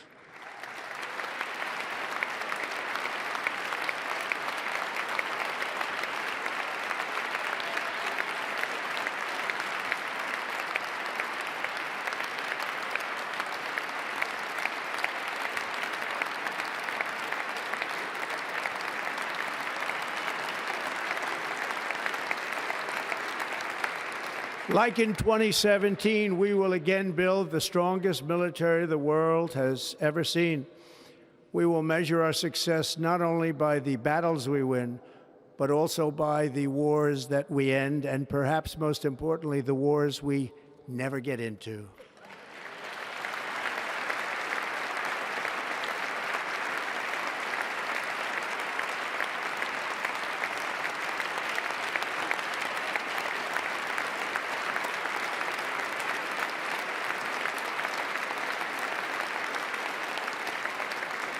My proudest legacy will be that of a peacemaker and unifier. That's what I want to be, a peacemaker and a unifier. I'm pleased to say that as of yesterday, one day before I assumed office, the hostages in the Middle East are coming back home to their families.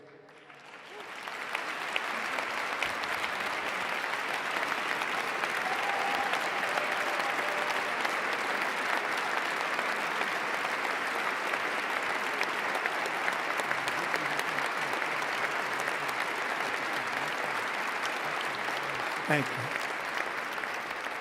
America will reclaim its rightful place as the greatest, most powerful, most respected nation on earth, inspiring the awe and admiration of the entire world.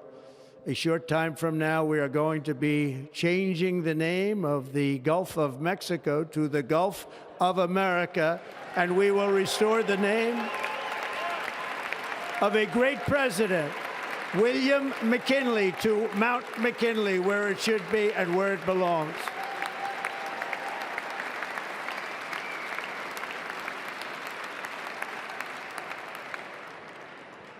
President McKinley made our country very rich through tariffs and through talent. He was a natural businessman and gave Teddy Roosevelt the money for many of the great things he did, including the Panama Canal, which has foolishly been given to the country of Panama after the United States. The United States, I mean, think of this, spent more money than ever spent on a project before and lost 38,000 lives in the building of the Panama Canal. We have been treated very badly from this foolish gift that should have never been made, and Panama's promise to us has been broken.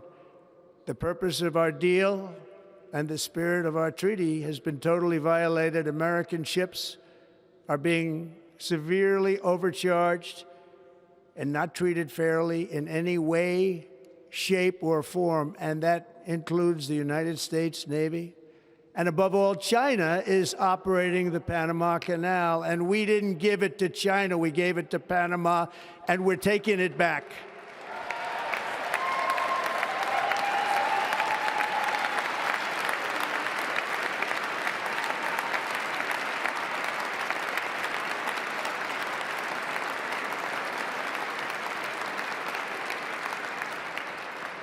Above all, my message to Americans today is that it is time for us to once again act with courage, vigor, and the vitality of history's greatest civilization. So as we liberate our nation, we will lead it to new heights of victory and success. We will not be deterred. Together we will end the chronic disease epidemic and keep our children safe, healthy, and disease-free. The United States will once again consider itself a growing nation, one that increases our wealth, expands our territory, builds our cities, raises our expectations, and carries our flag into new and beautiful horizons. and we will pursue our manifest destiny into the stars, launching American astronauts to plant the stars and stripes on the planet Mars.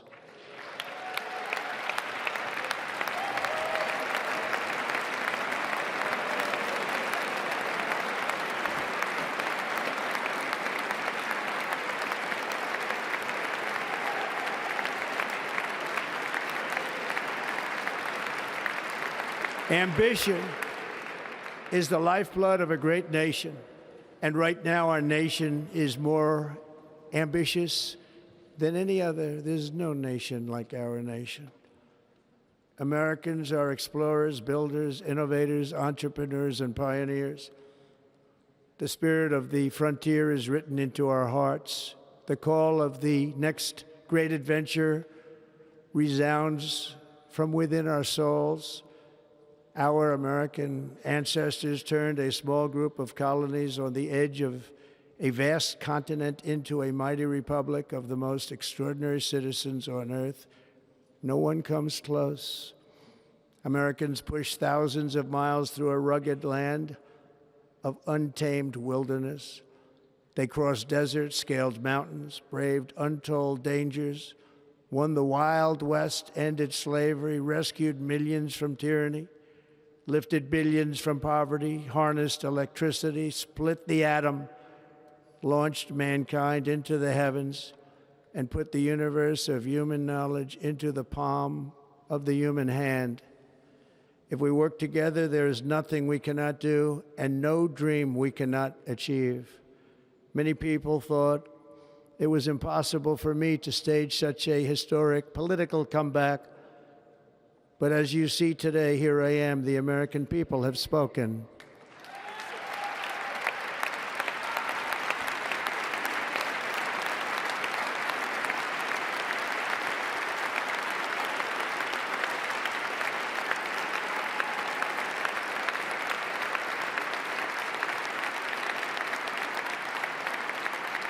I stand before you now as proof that you should never believe that something is impossible to do.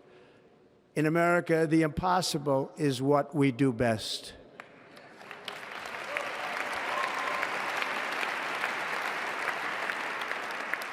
From New York to Los Angeles, from Philadelphia to Phoenix, from Chicago to Miami, from Houston to right here in Washington, D.C., our country was forged and built by the generations of patriots who gave everything they had for our rights and for our freedom.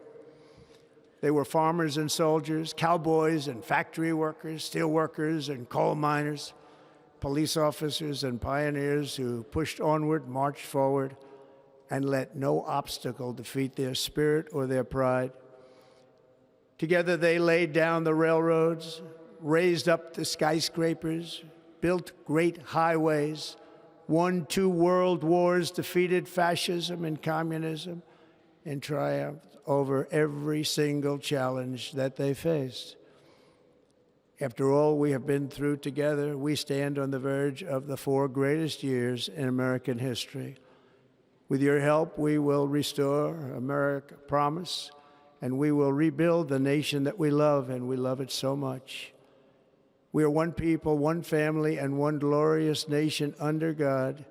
So to every parent who dreams for their child, and every child who dreams for their future, I am with you, I will fight for you, and I will win for you. We are going to win like never before.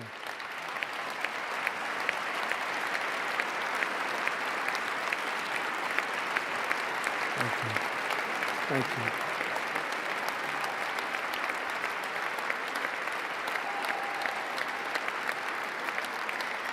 Thank you. Thank you.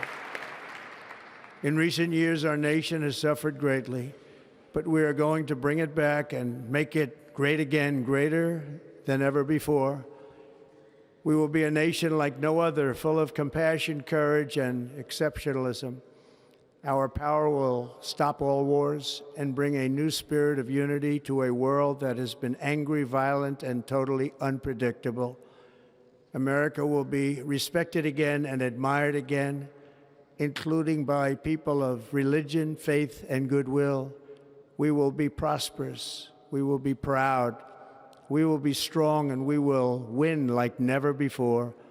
We will not be conquered, we will not be intimidated, we will not be broken, and we will not fail. From this day on, the United States of America will be a free, sovereign, and independent nation.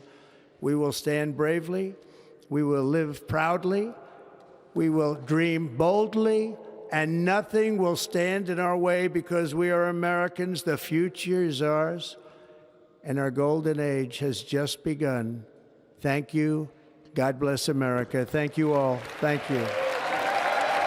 Thank you very much. Thank you very much. You are listening to live special coverage of the 2025 presidential inauguration from NPR News. I'm Michelle Martin.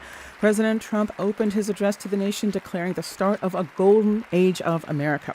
Over about 30 minutes or so, he outlined an agenda that he said puts America first by cracking down on illegal immigration, remaking the nation's energy policy, and promising to bring down prices and extracting revenue from other nations through tariffs. He also promised to eliminate a number of cultural irritants to his supporters on issues like diversity and gender. And he promised a new era of unity and international standing. I'm here with my colleagues, my co-host Steve Inskeep, NPR senior national political correspondent Mara Liasson, and senior White House correspondent Tamara Keith, all here in studio to offer their reflections on this. Mara, do you want to start a very partisan speech, I have to say, beginning without acknowledging the Democratic leaders in attendance, except for the former presidents, and certainly painted a very bleak picture of America: floods, fires, public health crises, all things he promised to fix. A familiar message from Trump. What else did you notice? Very, very familiar. This is American Carnage 2.0. It's very similar to his first inaugural address. We have a government that has a crisis of trust, a radical and corrupt establishment. He painted a picture of basically, he called it a catastrophe. And of course, then he said he's going to fix it all pretty fast. He said, our power will stop all wars. And he went on to say that the golden age of America starts now. We're going to be the greatest country in the world. We're going to take back the Panama Canal. This was very much in keeping with the message of Donald Trump during the campaign. It had a lot of his own personal grievances, but now he has won a legitimate and resounding victory, and he feels pretty unfettered. That's the message that I got from this speech. Tam, Keith? Yeah, some themes that really stuck out here is he repeatedly talked about success and prosperity, unrelenting success, wealth, just talking repeatedly about these ideas of making America wealthy again, making people successful, and that was a theme throughout. I would say that. Can I also say it's also a theme of the seating arrangement? It's quite remarkable to see major donors seated in the place of honor alongside his cabinet nominees instead of in the audience where the other members of the public, including members of Congress, were seated. Some of the wealthiest people in the country, world. In the world. Yeah, and you know, he literally talked about manifest destiny. Yeah. Obviously, that was a theme throughout, but he said the term, the phrase manifest destiny, talking about America even growing its territory, and expanding wealth, and a couple of times he said, from this day on. From this day forward, much like in 2017, where we observed that there wasn't a lot of looking back. There was a tiny bit of history here, but it was in many ways, once again, sort of a hard reset. Trump is back, and from this day forward, broadly speaking, this was not the type of inaugural address that we have heard from other modern presidents. I just want to note Carrie Underwood is singing. Let's bring up just a little bit of that, a slightly different tone than perhaps our analysis. Then we're going to talk more about this speech. Here's Carrie Underwood at the Rotunda. Nope, just got the last note. Not very well timed there. With apologies. Pretty spectacular there, though, in any case. So Carrie Underwood singing at the United States Capitol, where the ceremonies will go on for a few more minutes. But I do want to note a couple of things about this speech. It was rather remarkable. He referred, I think, twice to unity. He talked about he said national unity is now returning. He said that he wanted to be a unifier. Very little else in the speech made an effort at that, and that's just a statement of fact. It depends on how you define unity. Go and on. Trump has repeatedly said that he believes that success brings unity. His idea of unity is, in essence, that people will support him or unite around him. Or that when he wins, people will swing behind him. Yes, that when they start winning because he is winning, then there will be unity. I think that another thing about this speech is it was sort of a combination of campaign speech, policy address. It didn't have the big sweep, other than discussing the golden age of America. It didn't have the big sweep of a typical inaugural address. And it went through a lot of executive actions that he intends to take this day. To the note of unity, as Tam pointed out, as defined by this president in this particular time, we are now hearing the benediction from Rabbi Dr. Ari Berman, who's the president of Yeshiva University. And there will also be two other ministers from other religious traditions who will also be offering words at this time. Then we'll have more to say. Who trusts in God. Thousands of years later, this great nation, which adopted these words as its motto, "In God we trust," stands at a moment of historic opportunity. Americans are searching for meaning. Our merciful Father, help us rise to meet this moment. Bless President Donald J. Trump and Vice President J.D. Vance with the strength and courage to choose the right and the good. Unite us around our foundational biblical values of life and liberty, of service and sacrifice, and especially of faith and morality, which George Washington called the indispensable supports of American prosperity. Guide our schools and college campuses, which have been experiencing such unrest, to inspire the next generation, to pair progress with purpose, knowledge with wisdom, and truth with virtue. Hear the cry of the hostages, both American and Israeli, whose pain our president so acutely feels. We are so thankful for the 3 young women who yesterday returned home, and pray that the next 4 years brings peace to Israel and throughout the Middle East. Almighty God, grant all Americans the opportunity to realize our shared dream of a life filled with peace and plenty, health and happiness, compassion and contribution. Stir within us the confidence to rise to this moment. For while we trust in God, God's trust is in us, the American people. America is called to greatness, to be a beacon of light and a mover of history. May our nation merit the fulfillment of Jeremiah's blessing, that like a tree planted by water, we shall not cease to bear fruit. May all of humanity experience your love and your blessing. May it be thy will, and let us say, Amen. That was Rabbi Ari Berman, the president of Yeshiva University. There are other additional prayers from a senior pastor from Detroit, Lorenzo Sewell, and the Reverend Father Frank Mann from the Roman Catholic Diocese of Brooklyn, New York. And we're also, by the way, expecting to hear from an imam, an Iraqi-American from Dearborn, Michigan, in the Arab-American community, where Trump received a large number of votes. I guess we're going to continue with our analysis here. And I'll just note something that I have been watching, and we'll hear what our correspondents think about this.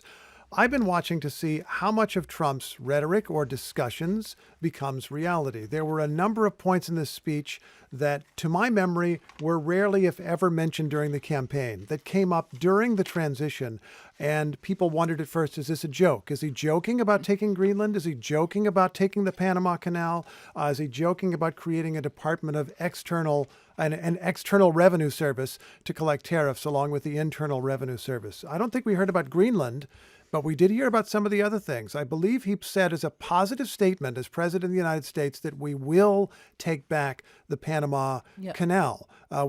He made said, a claim. We're taking it back. That was the exact quote. He made a claim and justification by saying that China is running the canal. Which is not true. This is a thing that's been looked into. There are apparently some Chinese contractors who have done various things around the canal. China has a port there, so do we. Yeah, and so does the United States. In any case, he made this as a positive statement as president of the United States. We wonder about his attitude toward tariffs. Is he really going to impose massive tariffs or use them as negotiating leverage? We hear about the External Revenue Service, and we hear about another symbolic little culture war moment that also speaks to tariffs, because the president of the United States resolved to rename a mountain in Alaska. It is traditionally known by its native name, Denali. It was renamed Mount McKinley in honor of President William McKinley. Trump declared he was going to change it back. And in speaking of the record of William McKinley, a president at the end of the 1800s, he praised McKinley's tariffs, which is something that Trump has talked about before. And so things begin to become a little more solid. What's real, what's not, we begin to find out. Trump has treated tariffs like magical rainbow unicorn things that can fix everything, that can solve the nation's deficit, that can solve the trade deficit, can make America powerful in the world, and also a great negotiating tool. We don't know what he is actually going to do. And I think that this is an important point on a number of items. We don't know precisely how what he wants to do will be enacted or enforced. When these executive actions are signed, we will see what they say, but we don't know if they will be held up in court. So I think that he is coming in hot to say that he has met all of these promises. He's going to do all of these things. Some of his promises are in tension with each other. Tariffs may not bring down grocery prices the way he would like them to. And we didn't hear a lot really about bringing down prices, which was a central theme of the presidential campaign. Drill, baby, there was a drill. little bit, but he not did a lot. actually say that he said our inflation was caused by government overspending and energy prices, and I'm going to drill, baby, drill. What's so interesting to me about Donald Trump is there are things that are obviously negotiating tools. He's very transactional. There are other things that are deep beliefs of his. Is he really pro-life? No, we saw him being incredibly flexible about that during the campaign. And he was pro-choice once upon a time. And he was pro-choice once upon a time. But tariffs, I would say, is a core belief of his. He believes that tariffs, he said the most beautiful word in the English language, he believes that tariffs can replace the Internal Revenue System. That's what McKinley said. He said, instead of tariffs, we're going to tariff and tax other countries to enrich our citizens. And it is true that the federal government, once upon a time, didn't have an income tax, did rely on tariffs. The part that is not true is exactly who pays them. Importers end up paying the tariffs on goods that they import. And the question is... As in consumers. Yeah, right, they pass it along to importers as consumers. And it becomes a regressive tax. But we have to assume that a good part of the speech was directed to the people who already agree with him on a variety of these issues. A good number of them are gathered at the Capital One Arena here in Washington, D.C., which is where people were expected to gather when it was deemed too cold to have the ceremony outside. We have our colleague Danielle Kurtzleben is there. She's NPR's another NPR White House correspondent, and she's there. And Danielle, if you're with us, yes, we'd like to hear how the speech was received there and what you're hearing and seeing there. Yeah, well, when you're in a bowl of about 20,000 people, you really get a sense of what energizes Trump voters. And Capital One Arena is just about full here, maybe not quite, but close. There was big applause for a few lines. One was about the border emergency. One was about renaming the Gulf of Mexico the Gulf of America. Talking about the External Revenue Service was another one, and we should, as always, fact check that. Tariff revenue is not external. That name itself is misleading. But one other thing was the line about there being only two genders. The crowd went wild for that, and that really reflects Trump rallies throughout the cycle, and I went to a lot of them. Anything about there being only two genders always got huge applause. A lot of Trump supporters just get very upset about the idea of a person's gender not being assigned at birth. And it is very much at the center of their culture war. It's kind of supplanted that idea of critical race theory. that was such a big deal just a couple of years ago. I would add one thing here, which is in the run-up to the festivities or the official ceremony here, there was on the screens here the videos of people walking in, the Obamas, the Clinton, or Barack Obama, the Clintons, that sort of thing. And there were boos for the Clintons, boos for Barack Obama. But what was really telling was that Mike Pence, former vice president, got big boos, as well as George W. Bush and Laura Bush.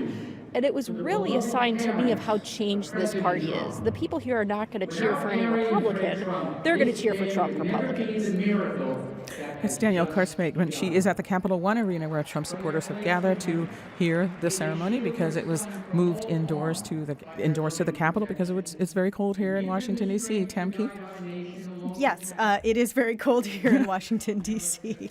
What did you make of that? What did you make of what Danielle just said? That the biggest boos seem to be reserved for a former member of the administration. Yeah, I really think that this speaks to what Trump has said in this speech several times, but from this day on, it's as if time starts with the Trump presidency, or in this case, the second Trump presidency. That there isn't this. All those other people are part of the establishment. All of those other people are part of a non-Trump, either Republican Party or Democratic Party, or a political class that Trump argues has let the American people down. And of course, in that arena full of Trump supporters, that is a message that is very well received. They do believe that the establishment has let America down. You know, you could argue that Donald Trump, because he won legitimately, he won the popular vote, he has earned the right to give a very grandiose inaugural address. The question is, what happens when all of these grandiose predictions and plans run up against reality? And we don't know. We also don't know whether the American people, especially his supporters, will hold him to any of this. One of the interesting data points that emerged this week is how many of his supporters don't necessarily want him to follow the letter of his promises. Mm-hmm. Don't expect him and didn't vote for him because they thought he would. And some perhaps would prefer that he not. I mean, we've also heard from a number of people who said that I've they just don't got to interrupt because Christopher Macchio is now singing the national anthem. Star Spangled Banner. Let's give a listen. Okay.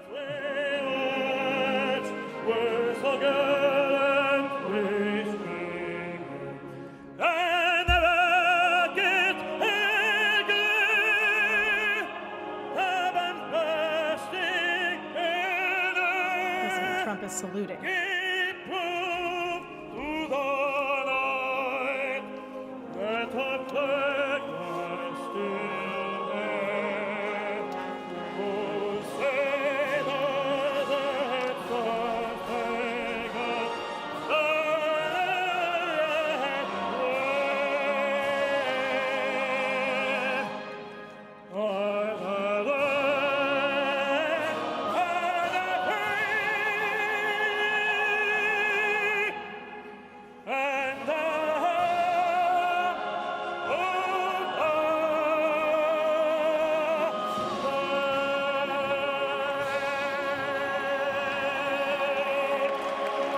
Spectacular.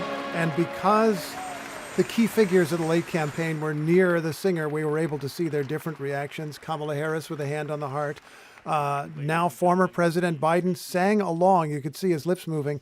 And now President Trump was saluting through the Star-Spangled Banner and had a look of pleasure on his face. He looked happier than he has at some other occasions during this so far. He loves opera. He loves the big voices. Okay.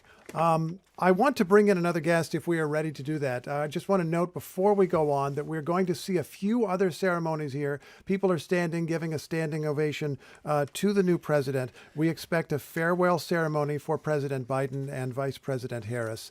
And we are now going to go to Mike Ricci, who's a Republican strategist and former speechwriter for two House Speakers, Paul Ryan and John Boehner. He also worked for Larry Hogan, former Maryland governor. Mr. Ricci, welcome to the program. Thank you for having me. You represented, I think, very different Republicans who spoke very differently, perhaps, than the president did today. What do you make of this inaugural speech? Well, Steve, what's fascinating to me was this wasn't a typical Republican lift yourself up from your bootstraps speech. A lot of it was about what the government needs to do to take better care of its people. I think he even said provide basic services. He talked about competence, about excellence. He set out sweeping uses of executive power. He's saying he will solve all these crises. It was a lot about what he will do as president to solve problems, and not as much about the American people and sort of, freedom we usually hear from Republican presidents. And that's what I could imagine. really I could imagine some of the Republicans that you work for at some point in a speech saying the government should get out of the way. We certainly didn't hear much of that here today.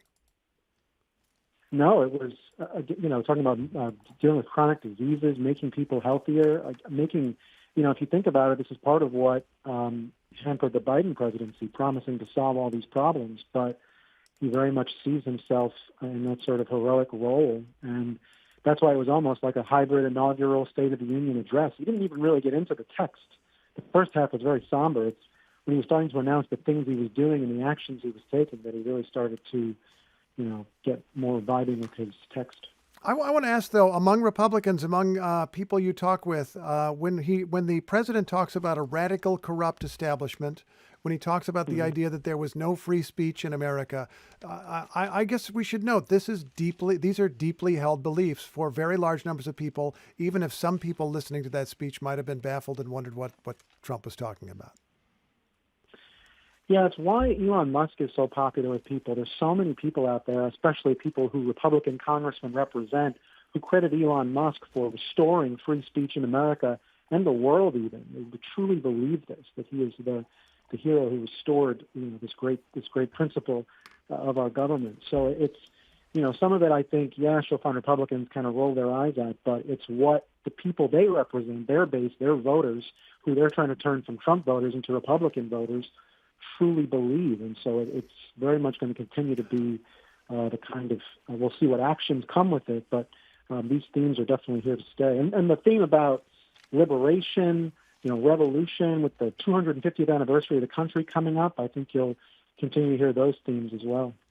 I want to note another thing that strikes me as, for some people, an article of belief.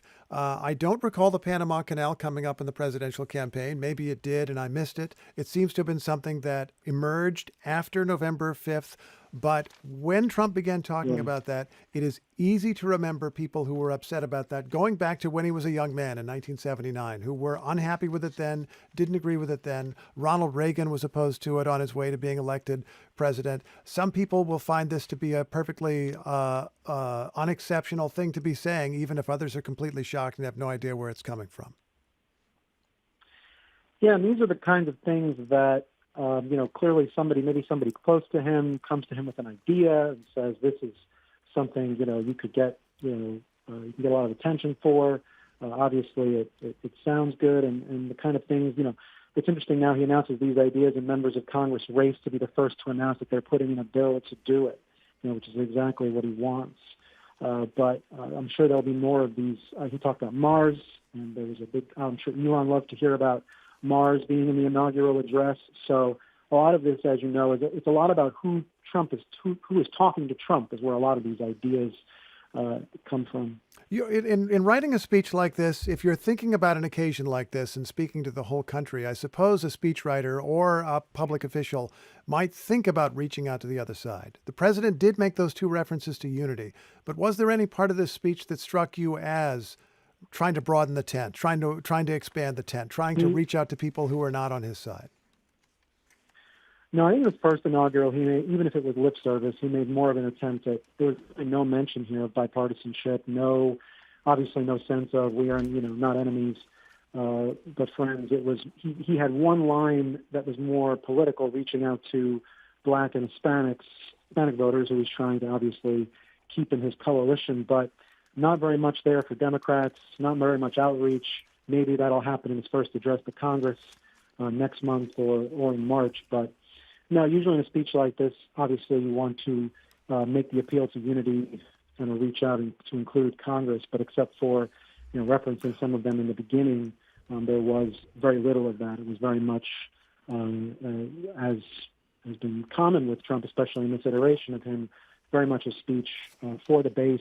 They are obsessed, fixated on promises made, promises kept, flooding the zone, and they put the speech in sort of that way of thought as opposed to the traditional inaugural address. Mr. Ricci, one more question before we go back to our colleagues who are out with Trump supporters out in the Capital One Arena and nearby. There are some differences that have emerged in the base so far, particularly around strategies to address immigration. We've heard that there was this, it's been a very public dispute between some of his tech supporters like Elon Musk and Vivek Ramaswamy and Steve Bannon, one of his early supporters, around this whole question of H-1B visas and the strategy around sort of access to citizenship for people who have certain kinds of skills. So do you think that that's, how real is that dispute? I mean, is this dispute, how real is it and how long lasting is this? Or is this the kind of thing that once a decision is made, it goes on? Or do you think that it's deeper than that? I think it's very real. Steve Bannon calls them the broligarchs. I just saw that today. I think H-1Bs will be a proxy battle within this. After the Lake and Riley Act has passed, you may see some states try to use different authorities to police H-1Bs. So I would watch closely what governors do and what state legislatures do. I could see the people in Steve Bannon's camp trying to influence, even if they can't influence Congress, maybe trying to do some of this, have this battle at the state and local level to try to police H-1Bs. So no, I think it's going to continue. I think Trump obviously likes that chaos and likes that back and forth, but you've seen now, even with Vivek being sort of, he's going to be moving on from Doge to running for governor of Ohio. So clearly, at least within Trump's circle, he kind of has to step aside for now. But no, I think I would continue to watch that closely as sort of a proxy, with H-1B especially, as a proxy fight for this larger chaos underneath. Can I just mention, as we're talking here, we're watching former presidents on their way out of the Capitol Rotunda. Bill Clinton, no surprise, along with Hillary Clinton, one of the last people out, chatting with people. Barack Obama shaking a few hands on the way out the door. That's Michael Ricci. He's a Republican strategist, a former speechwriter for 2 House speakers, and he's also worked for a number of important Republican officials. Mr. Ricci, thanks so much for talking with us. Thank you for having me. We're going to go now to Deepa Shivaram, NPR White House correspondent. She's still outside the Capital One Arena. And Deepa, were you able to, hopefully you found some gloves. How was the speech received from what you could see and hear? Yeah, gloves are in the pockets, don't worry.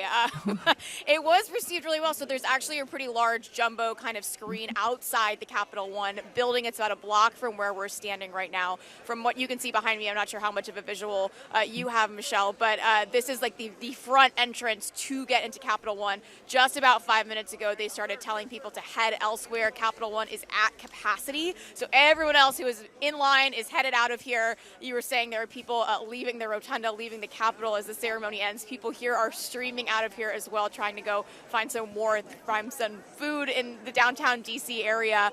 Some folks I talked to are trying to head to Pennsylvania Avenue to try to catch a glimpse of President Trump.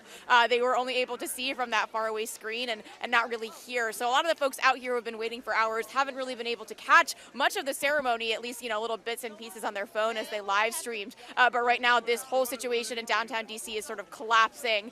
People are moving out and things are wrapping up here. But during the president's remarks, during when he was sworn in, when now Vice President Vance was sworn in, there were big cheers outside the arena. People were very excited. A lot of folks, waving their flags. Chants of USA erupted as soon as it was all over and the cannons were going off. So it was very jubilant, very celebratory. I talked to a lot of folks here, people from Louisiana, Texas, New York, who have traveled in, Florida. Some people I met from a beach in Florida took a train up overnight from Florida to D.C. Just to be here today. Who are all, even if they weren't coming into the building, were really excited and hoping to hear a message of unity from President Trump. That's what I heard over and over again, just standing outside and talking to folks here. Can I just mention, very important thing as we wait to see the former president depart, and President Biden is now outside the building. Deepa, the presidents were all inside. The dignitaries were all inside. We're inside. You're still outside. So thank you very much for doing that. Really appreciate it. Hope you're not too cold. Thank you. No, we're hanging in there. Thanks, Steve. She says with an eye roll. Really appreciate it. No, it's awesome. Did you lend her any of your warm gear? Because, Steve, you were supposed to be outside. I had some warm gear. I could have loaned you a vest. I had good stuff.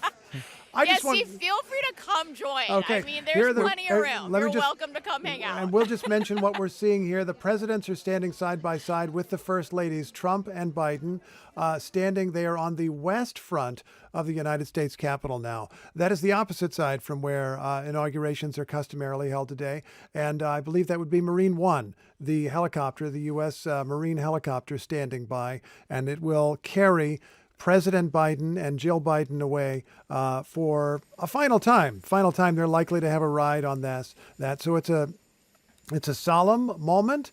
It's been welcomed in different ways. I have a memory of the 2009 inauguration when Barack Obama was taking over in the middle of the Great Recession for a president, George W. Bush, who was very unpopular at that point. And when the helicopter lifted up and went away, people cheered. There was a giant roar out on the mall because those people were happy to see him go. We would not expect that today because there's not a giant crowd out on the mall, but we will watch this ceremony. And it is interesting here to see the presidents chatting. Donald Trump leaning toward Joe Biden just a bit. A few more remarks over the noise of the helicopter. Yeah, President Biden has really leaned into all of the traditions. They had tea at the White House today. He invited the Trumps to sleep in Blair House, which is across the street from the White House. Yeah. When President Trump showed up at the White House today for this tea, said, "Welcome home." All very traditional, clinging to norms like they're going out of business, while at the same time issuing pardons to members of his family and former members and members of Congress who investigated Trump because he fears that norms may not hold. It is a little bit of cognitive dissonance. Just wanting to point out that the outgoing Vice President Kamala Harris and her husband greeting both the Trumps and the Bidens. I would just say a much warmer embrace of the Bidens as they walked by. Big hugs for both parties. A hug from Kamala Harris, the president, and a big hug to the former First Lady Jill Biden, as the Harris, as Doug Emhoff and Kamala Harris. And we can't hear the words, but let's just note the body language. It's Donald Trump who's leaning in at this moment, and Jill Biden who's leaning over to hear a little bit of what he's having to say. It is Trump in this moment who's engaging. And we do have to remember that this is not a ceremony that the now President Trump again participated in when he was defeated by Joe Biden. He did not participate in the inauguration in any way. He took his leave in his own way, went to Florida, but did not participate in this departure ceremony. Marine One, 4 years ago, flew out over the Capitol on the way off to leave as former President Trump was leaving office. He did not attend that inauguration and never did acknowledge that President Biden beat him in the previous election. And the presidents are beginning the walk, husbands and wives, hand in hand, in this, I guess we would say, historic moment. The first time there's been this kind of ceremony in 8 years, for the reasons that we just said. The new president has a lot of work ahead. There's a traditional luncheon. I believe that was not called off as part of the change in events. There will not be much of a parade, but there will be some kind of event inside at Capital One Arena. President Trump, we're told, will address the crowd in Capital One Arena. So they saw him once on the TV screens. They will see him another time in person. And then it's very clear from the new president's speech that he intends to come out the gate running. It's true that other presidents have had first-day executive orders, that President Biden had a large number. I don't now, without looking at the speech from 4 years ago, recall a detailed list of executive orders that he's going to put out today that President Biden said, or that President Trump said the first time, or that other presidents have said. No, President Trump the first time around didn't have, he had one executive order on the day he was inaugurated. Today they are talking about dozens. And we'll mention President Biden and Jill Biden are now aboard Marine One, and President Trump and Melania Trump First Lady Trump have walked away. But certainly President Biden came into office ready to sign executive orders and memoranda and proclamations to reverse some Trump-era policies. Now Trump is coming in with every intention of reversing as many Biden-era policies as he possibly can. Mara Eliason. You know, this is a completely standard. This is one of the few things that are normal about what's happening. Presidents come in and they issue a lot of executive orders. Most of them are to overturn the executive orders of the person they are replacing. Yes. Executive orders only exist as long as that person is in office. And the thing about when you issue dozens and dozens of executive orders, many of them are the equivalent of a press release or a statement. You know, it is now the goal of the United States to do X. Now, other ones of them are important, like saying you want to end birthright citizenship. That's in the Constitution. That's going to be challenged legally, and he's going to have to go to the Supreme Court for that. And we'll see if they let him do that. But for the most part, executive orders are the first thing that a president can do by himself. He doesn't need Congress. And even that, I suppose we should note, has to be lawful. You mentioned the one executive order that it seems in contradiction with the Constitution. It's going to go to the Supreme Court. Well, many of them will be challenged. That's true, a lot of things. Yeah. Barack Obama, President Obama, did DACA, Deferred Action for Childhood Arrivals. That worked for a while. Trump ended it, which would seem to be his authority, but he did it too hastily, according to the Supreme Court, which said he'd been arbitrary and capricious and put it back into effect. So we could see any number of challenges or outcomes from these executive orders. We'd really have to track them. We need a big spreadsheet. Tam, it's your job. She's looking at me because I do love spreadsheets a lot, more than one should. But I think it will also be a test of not just the Democratic opposition, but the opposition in the country to see how effectively and which of these orders are challenged. Because we've had a number of interviews with people who say that, you know, demonstrating big marches, that era is over. Now there is a need to be more strategic and more focused. So it'll be a question of which of these orders, I think, these outside groups and also Democratic lawmakers who are, you know, on the back foot right now will focus their attention to. Certainly. And, you know, a reminder of Trump's first week the last time, and we have every reason to believe that it will not be exactly the same this time. But he issued that travel ban on the Friday of his first week in office, and it was immediately held up in the courts. It took months for them to ultimately revise it and figure out a path to have that travel ban targeting Muslim-majority countries. They have been working, some of Trump's aides have been working literally for the past 4 years to craft policies through executive action that will be more immune to legal challenge. Now, certainly, it isn't clear that they will succeed in every way, but even the fact that they were briefing members of Congress about the actions he intends to take is a pretty stark change from the governing by tweet that happened so much during the first term. We do expect to hear from now former President Biden again as Marine One is taking off from the Capitol. It is going to Andrews Air Force Base, Joint Base Andrews, where the now former president will go, as they do, to probably take a vacation. And we expect to hear from him there.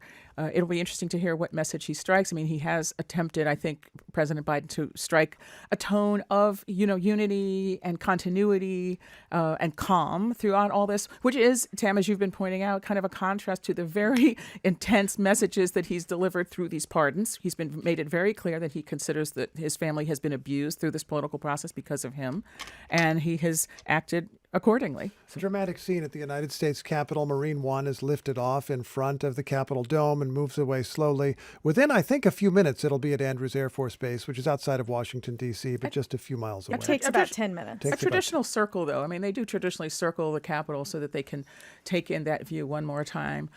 Interesting to see who would be perhaps traveling with the former first couple there. When George W. Bush left the White House, he made a point of having friends travel with him, people who perhaps he felt had not been as well treated in his administration as he would like them to have been. And it was an important moment for them to be acknowledged in this way. I'm reminded how this departure went in 2021 for the inauguration in that year. Donald Trump did not go. Then former President Trump did not go to the Capitol, as we said, for the inauguration. So he stepped out of the back of the White House, said a few words to the assembled reporters there. I don't know if you would have been one of them, Tam, but you covered that administration, and then got in the helicopter and went away from there. Yeah, and flew over the Capitol before going to Joint Base Andrews. This is a very different transfer of power. I want to, as we wait for President Biden's final remarks, former President Biden's final remarks, I want to talk a little bit more about the substance of this speech.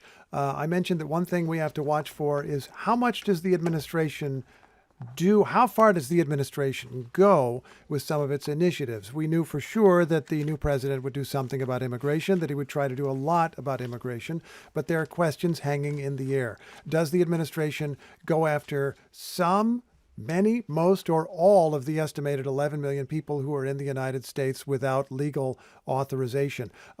Every administration says that it's going after what are considered the most dangerous people. Many administrations will go after those with some kind of criminal record, but you can go farther and farther. We did get one indication of that, a few indications of what Trump intends to do in this speech. He said something that he said on the campaign trail, going after, quote, millions and millions of criminal aliens, which, if we take it literally, Mara Eliason, means a very broad attempt at roundup. Well, they're probably, I have now been told that 11 million number is outdated. It's more like 13 to 14 people here without documents. So people who are not here legally. But many of those criminal undocumented aliens are in jails in America. So some of that is not, it's not like they're roaming the streets and he's going to round them up. The other thing that we should acknowledge is that when he said the golden era of America begins now, he is being handed a very strong economy, a very secure border. President Biden came way too late politically to understand how important the border was, but he did at the very end practically shut it down. So there are very, very crossings few people. Down by more than two-thirds. Yes. Could I just mention that the Speaker of the House, Mike Johnson, other members of the House leadership, and Deb Fischer, the senator from Nebraska, Republican senator of Nebraska, who were part of these inaugural ceremonies, have now arrived at the visitor center at the Capitol, where people who presumably would have been on the Mall watching the inauguration, in person, have gathered to see the swearing in on these jumbo screens. The people arrayed there seem quite happy to see these folks, and I assume that they're hoping that the new president and vice president will come and similarly greet them. There's a traditional luncheon at the Capitol for the president and his family members and the top leaders of the Congress. We assume that that's where they're headed now. But we'll see whether President Trump and Vice President Vance stop by to greet all these folks who had hoped to witness his swearing in person. There's also a traditional signing ceremony that happens there at the Capitol. One thing that the president could sign is executive actions, but more likely he would make his nominations of cabinet picks official. They are not officially nominated until he is officially president. We've known the names, but yes. Yes, and they've had confirmation hearings. Presidents want to have as many of their people on hand and confirmed on day one. And let's hear Mike Johnson, Speaker of the House of Representatives in the Capitol Visitor Center.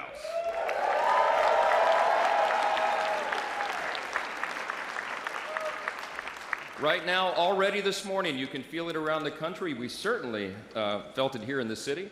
America is coming together and roaring back again, and it begins today, as the president just told us. I know we'd all rather be gathered together on the National Mall with hundreds of thousands of our closest friends, but our disappointment is well overcome with our excitement for the future that we feel today. We have the chance to make the next 4 years the most consequential period in our nation's history. And as Speaker of the House, it is my great pleasure, my great honor, to introduce to you the man who will lead us to this new golden age, the decisive winner of the Electoral College and the popular vote, the 45th and the 47th, and the greatest president of our lifetimes, Donald J. Trump. And the president gets a standing ovation.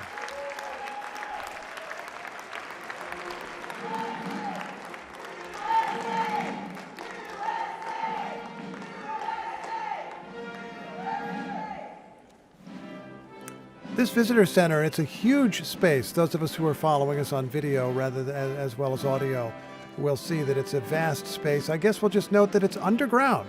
This is a basement space constructed after 9/11 to create a more secure way for tourists to enter the Capitol. In this case, the president himself is coming down. He's now below, if I'm not mistaken, the very patio or parking lot area where Marine One just took off with his predecessor.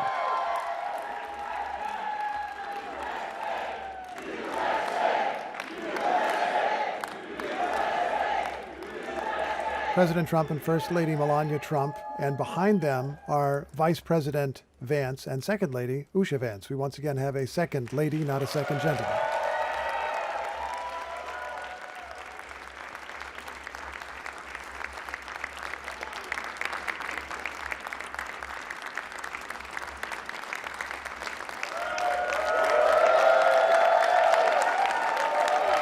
And we'll give a listen to some of the president's remarks here. I suppose he will have a total of 3 speeches today that we know of. The inaugural address, these remarks, and remarks at Capital One Arena. We're going to hear from the Vice President Vance first. Thank you all so much for being here. And was that a hell of a speech or what? That was, man. That was a good way to start it off. You know, I didn't know exactly what the president would put in that speech, and I hoped to myself that he wasn't going to hold back, and sir, you didn't hold back. That was a hell of a way to start the next 4 years. But I just want to say from the bottom of my heart, and I know I speak for the president and for all of us, thank you, thank you, thank you for making this possible. We love you. We wouldn't be here without you, and we're going to make America great again together for the next 4 years.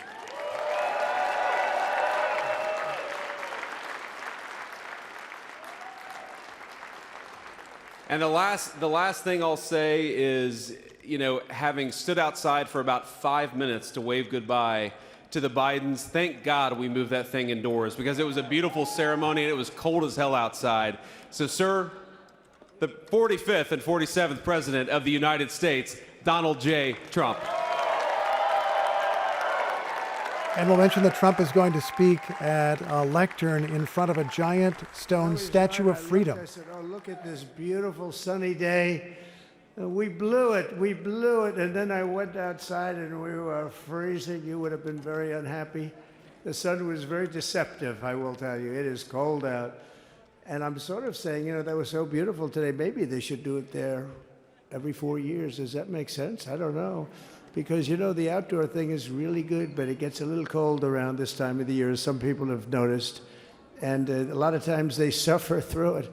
There was no suffering in that room. It was 72 degrees. It was perfect with the best acoustics I think I've ever heard in a room. This is not so bad either. But I just want to say, you're a younger, far more beautiful audience that I just spoke to. And I want to keep it off the record. I want to keep that off the record because I don't want to have all those big shots up there. I don't want to think you're more powerful than them, you look better than them, and I love you. Now, we just had a great time. We just had a great day. This was amazing. You know, when you think we took a journey, I mentioned in the speech, a lot of people said that was not a journey that was possible, and it was indeed possible. I didn't really know too much about what they were saying when they said that, but a lot of people felt it. And we hooked up with J.D. very early. I watched J.D. over a period of time. I endorsed him in Ohio. He was a great senator and very, very smart. The only one smarter than him was his wife. That was, I would have chosen her, but somehow the line of succession didn't work that way, right? But now she's great and he's great. This is a great, beautiful couple and unbelievable career. I just said to him, you are very upwardly mobile, because he hasn't been doing it that long, but he picked it up so quickly. Remember, the first week was a little bit like the fake news was hitting him really hard. And I said, ooh, this may be tough, but after that, it was smooth sailing for him. He took on everybody. He took on the meanest. I don't want to use the word corrupt because we're into a new system, so let's wait till the corruption begins, because it will. But he took on some pretty mean people, and he handled it well. I want to also congratulate Mike Johnson for the job that he's doing.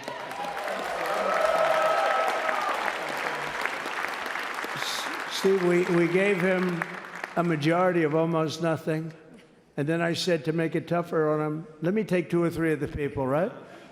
I said, he'll only have to suffer with that for about 3 months. How are they doing, by the way? Are they? Is that moving along? Totally unified. I said, do you mind if I take this one, that one, and a couple of others? He didn't mind. He can handle it.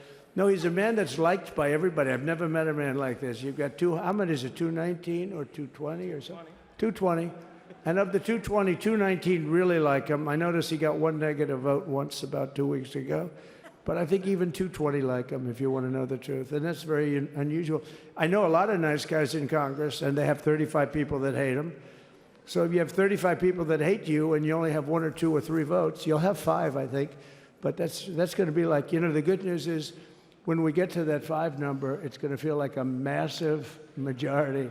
You could be really nasty to a couple of them at least, So it's going to feel like hitting your head on the wall and stopping. It feels so good to stop. But he's done a fantastic job. And Steve Scalise he's our hero because, I was with him.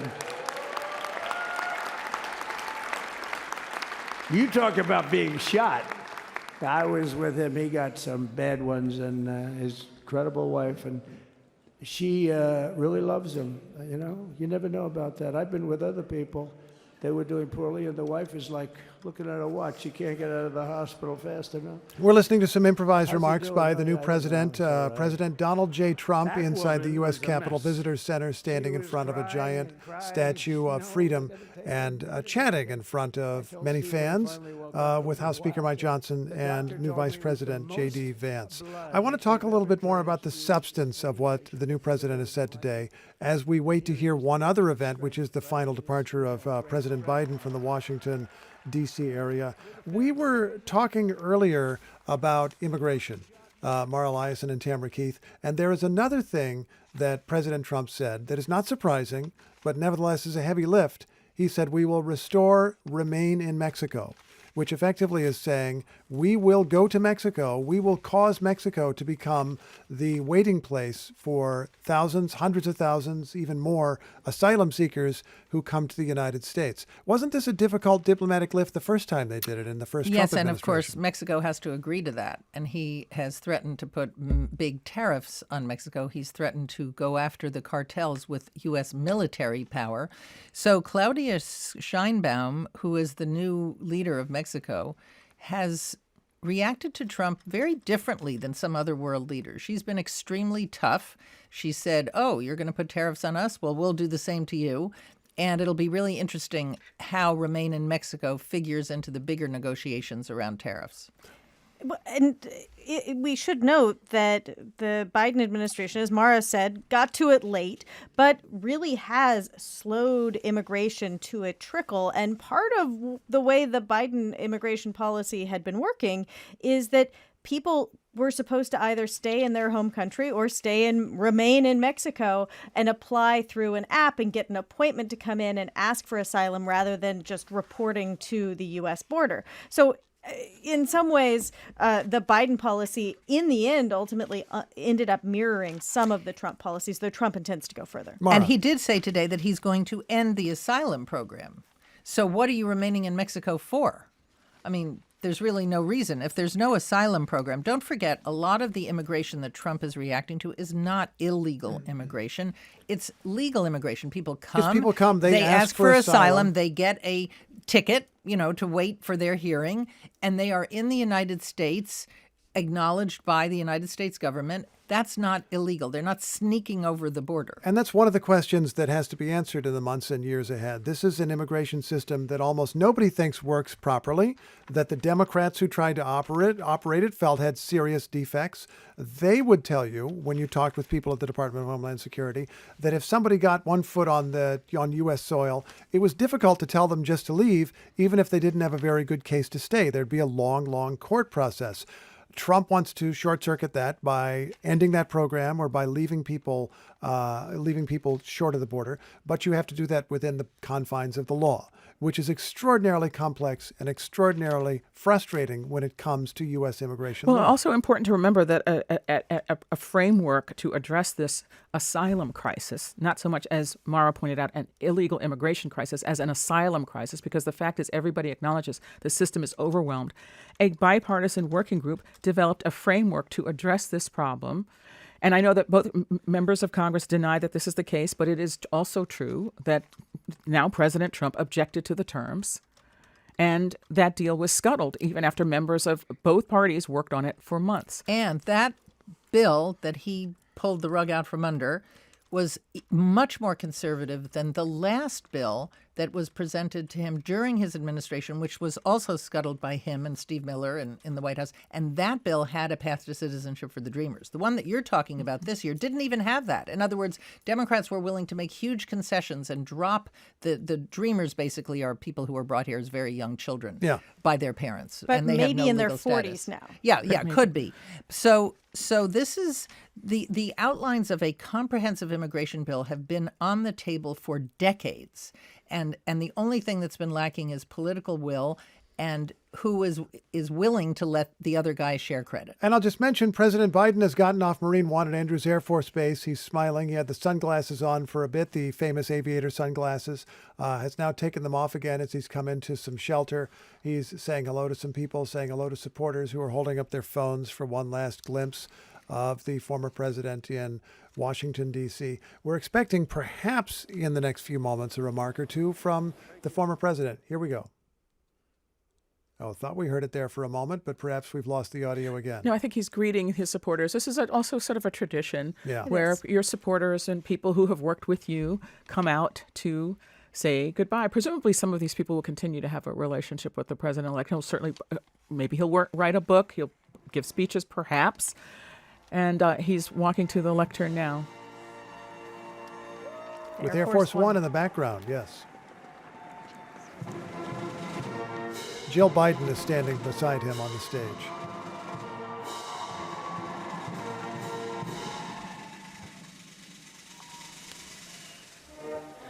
Departing, here's the Star Spangled Banner. Departing as the oldest president to serve in the history of the United States.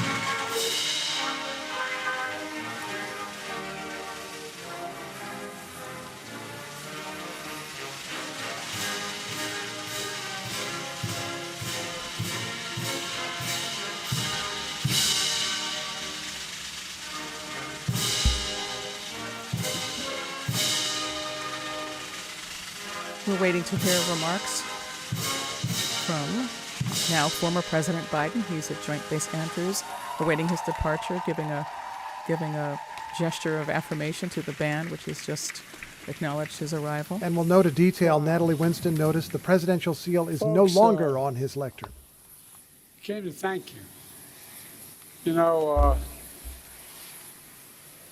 I don't think we could have done anything. I know we couldn't have done anything we did without you. Kamala and Doug and members of the cabinet, all the staff that's here, from all across all the agencies, and friends, supporters. Jill and I are forever grateful to you. I mean that. We're genuinely grateful.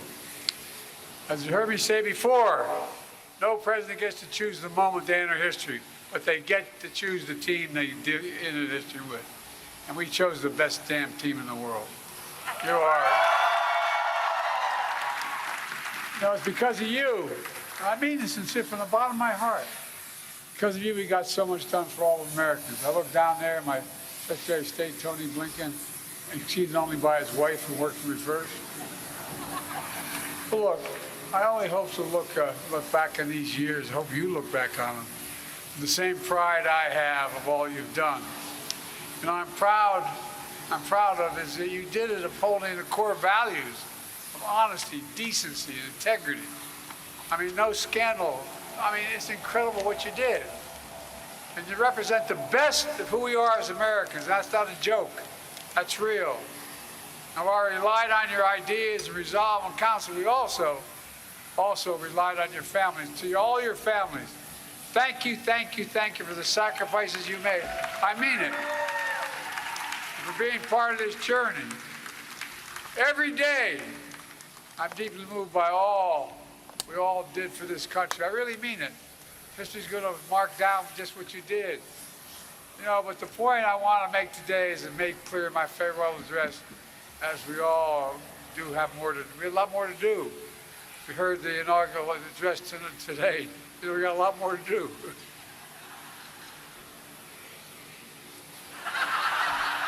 I know from many years of experience, there are up and downs, but we have to stay with it. My dad taught me the measure of a person, you heard me say it before, is how quickly they get back up when they get knocked down. That's what we have to do right now. And we've always done our best as Americans. We never, never, never give up. Never. We're leaving office, but we're not leaving the fight. You're smart, you're skilled, you're passionate. The country needs you again. So all of you can, stay engaged in all the ways you can. Whether it's in public service, or the private sector, or philanthropy, academia, running for office yourself, or anything else you choose to do. I give you my word, we believe in you. We, Jill and I, our family, believe in you. Just as I've said, how the laws we enacted, our seasons are going to grow and bloom for decades to come. I say that to you as well. I have no doubt you'll make this experience and take in the friendships you made to continue to do amazing things in decades to come. That's why I see a future.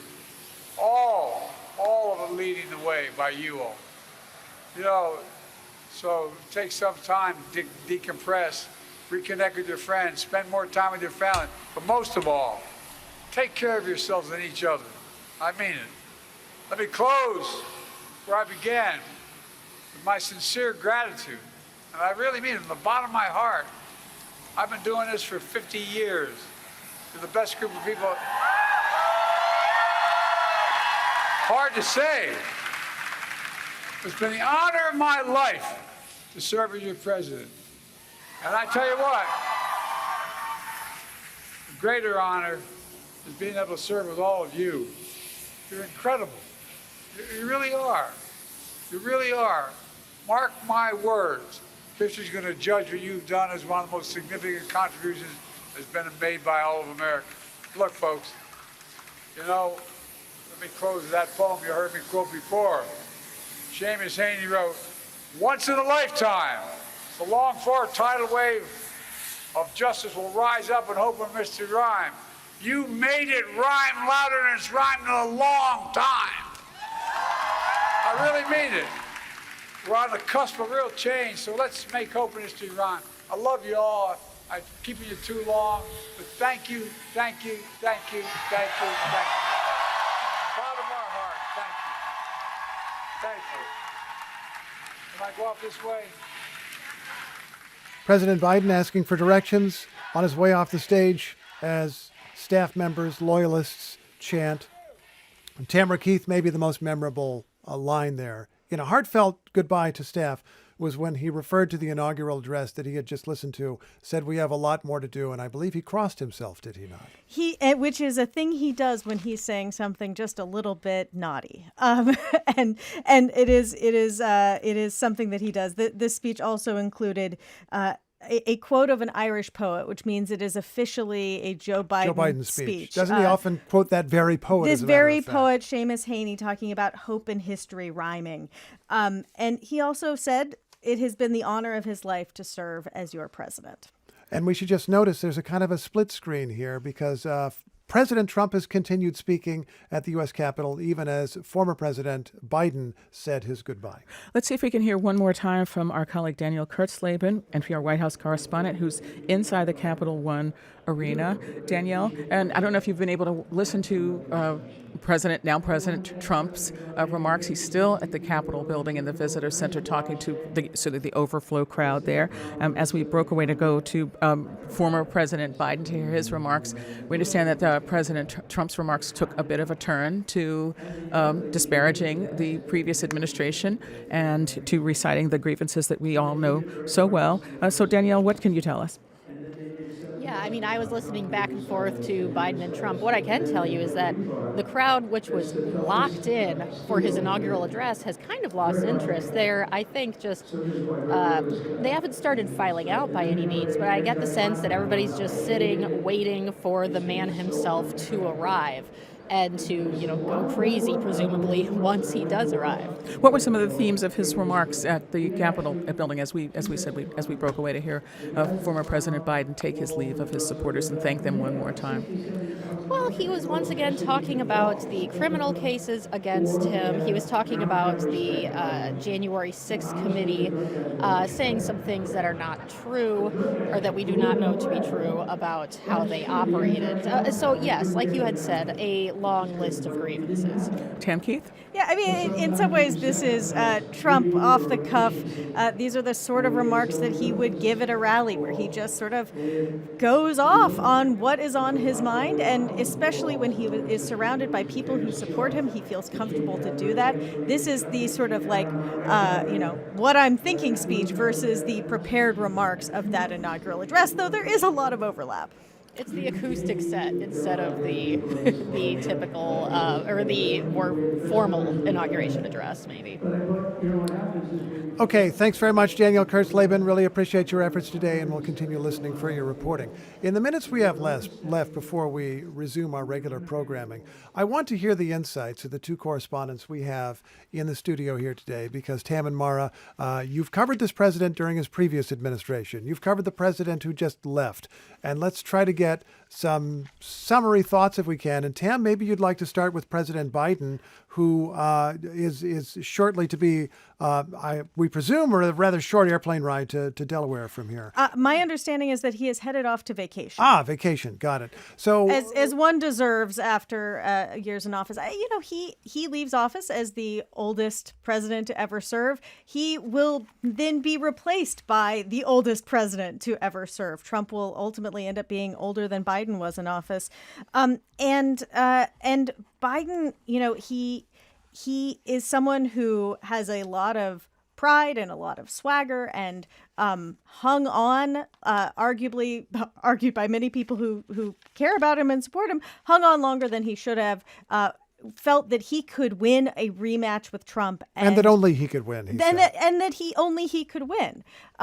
Even though, the presidency transcends man or woman, the presidency transcends any person. But, it's hard for the president to see that when they're in office. And I think Trump has similarly not always seen the presidency as separate from himself.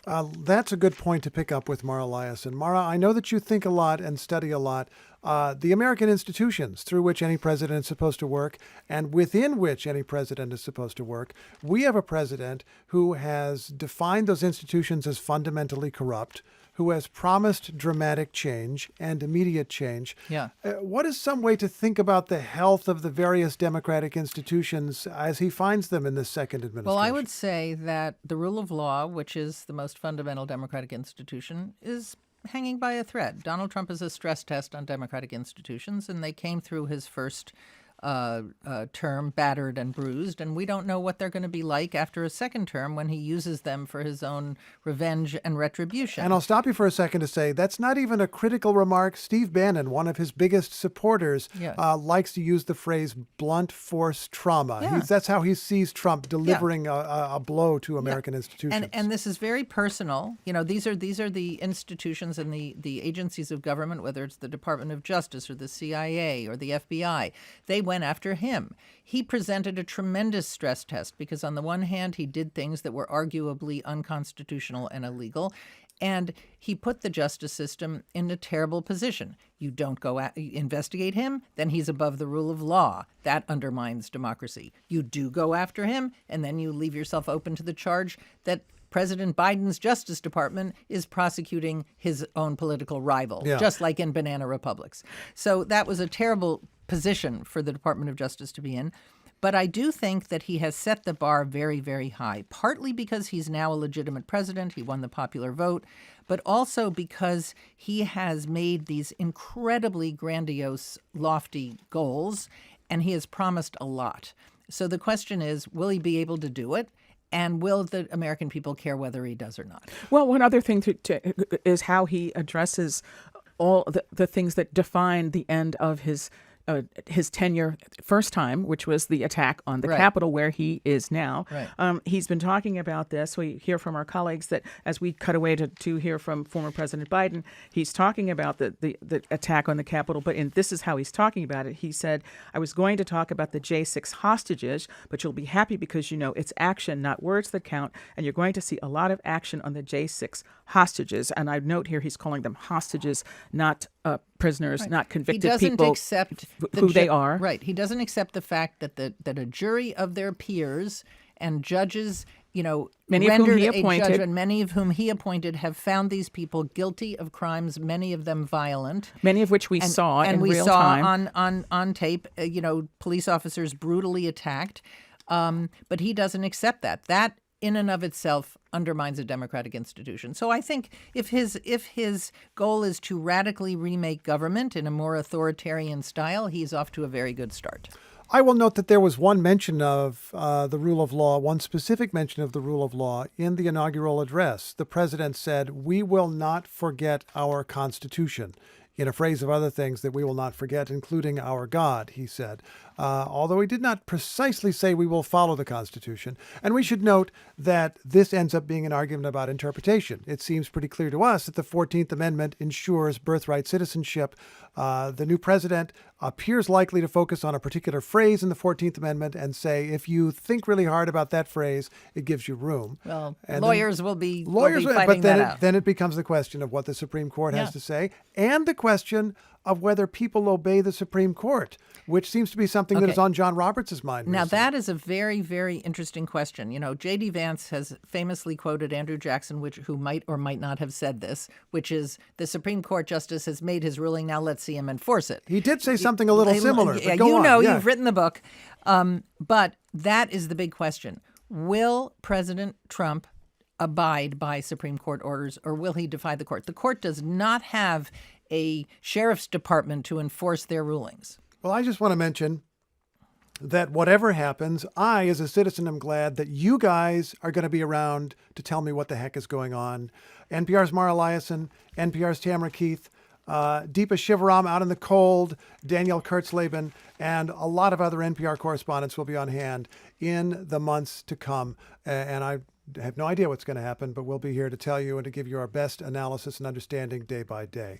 This has been live special coverage of this particular day, President Donald Trump's second inauguration. I'm Steve Inskeep. And I'm Michelle Martin. In just a little while, President Trump and Vice President Vance will head to the Capital One Arena in downtown Washington, D.C. for an indoor parade. The traditional viewing areas on the National Mall that you've seen so many times, no longer there. It is, as we've all said, an unusual start to an administration that has promised to shake up Washington, D.C. right from the beginning. We will have continued coverage of Trump's second inauguration and the start of his term today and going forward on your local NPR station and online at npr.org. And you can count on all of us to bring you the news as we find it out. This has been live special coverage from NPR News.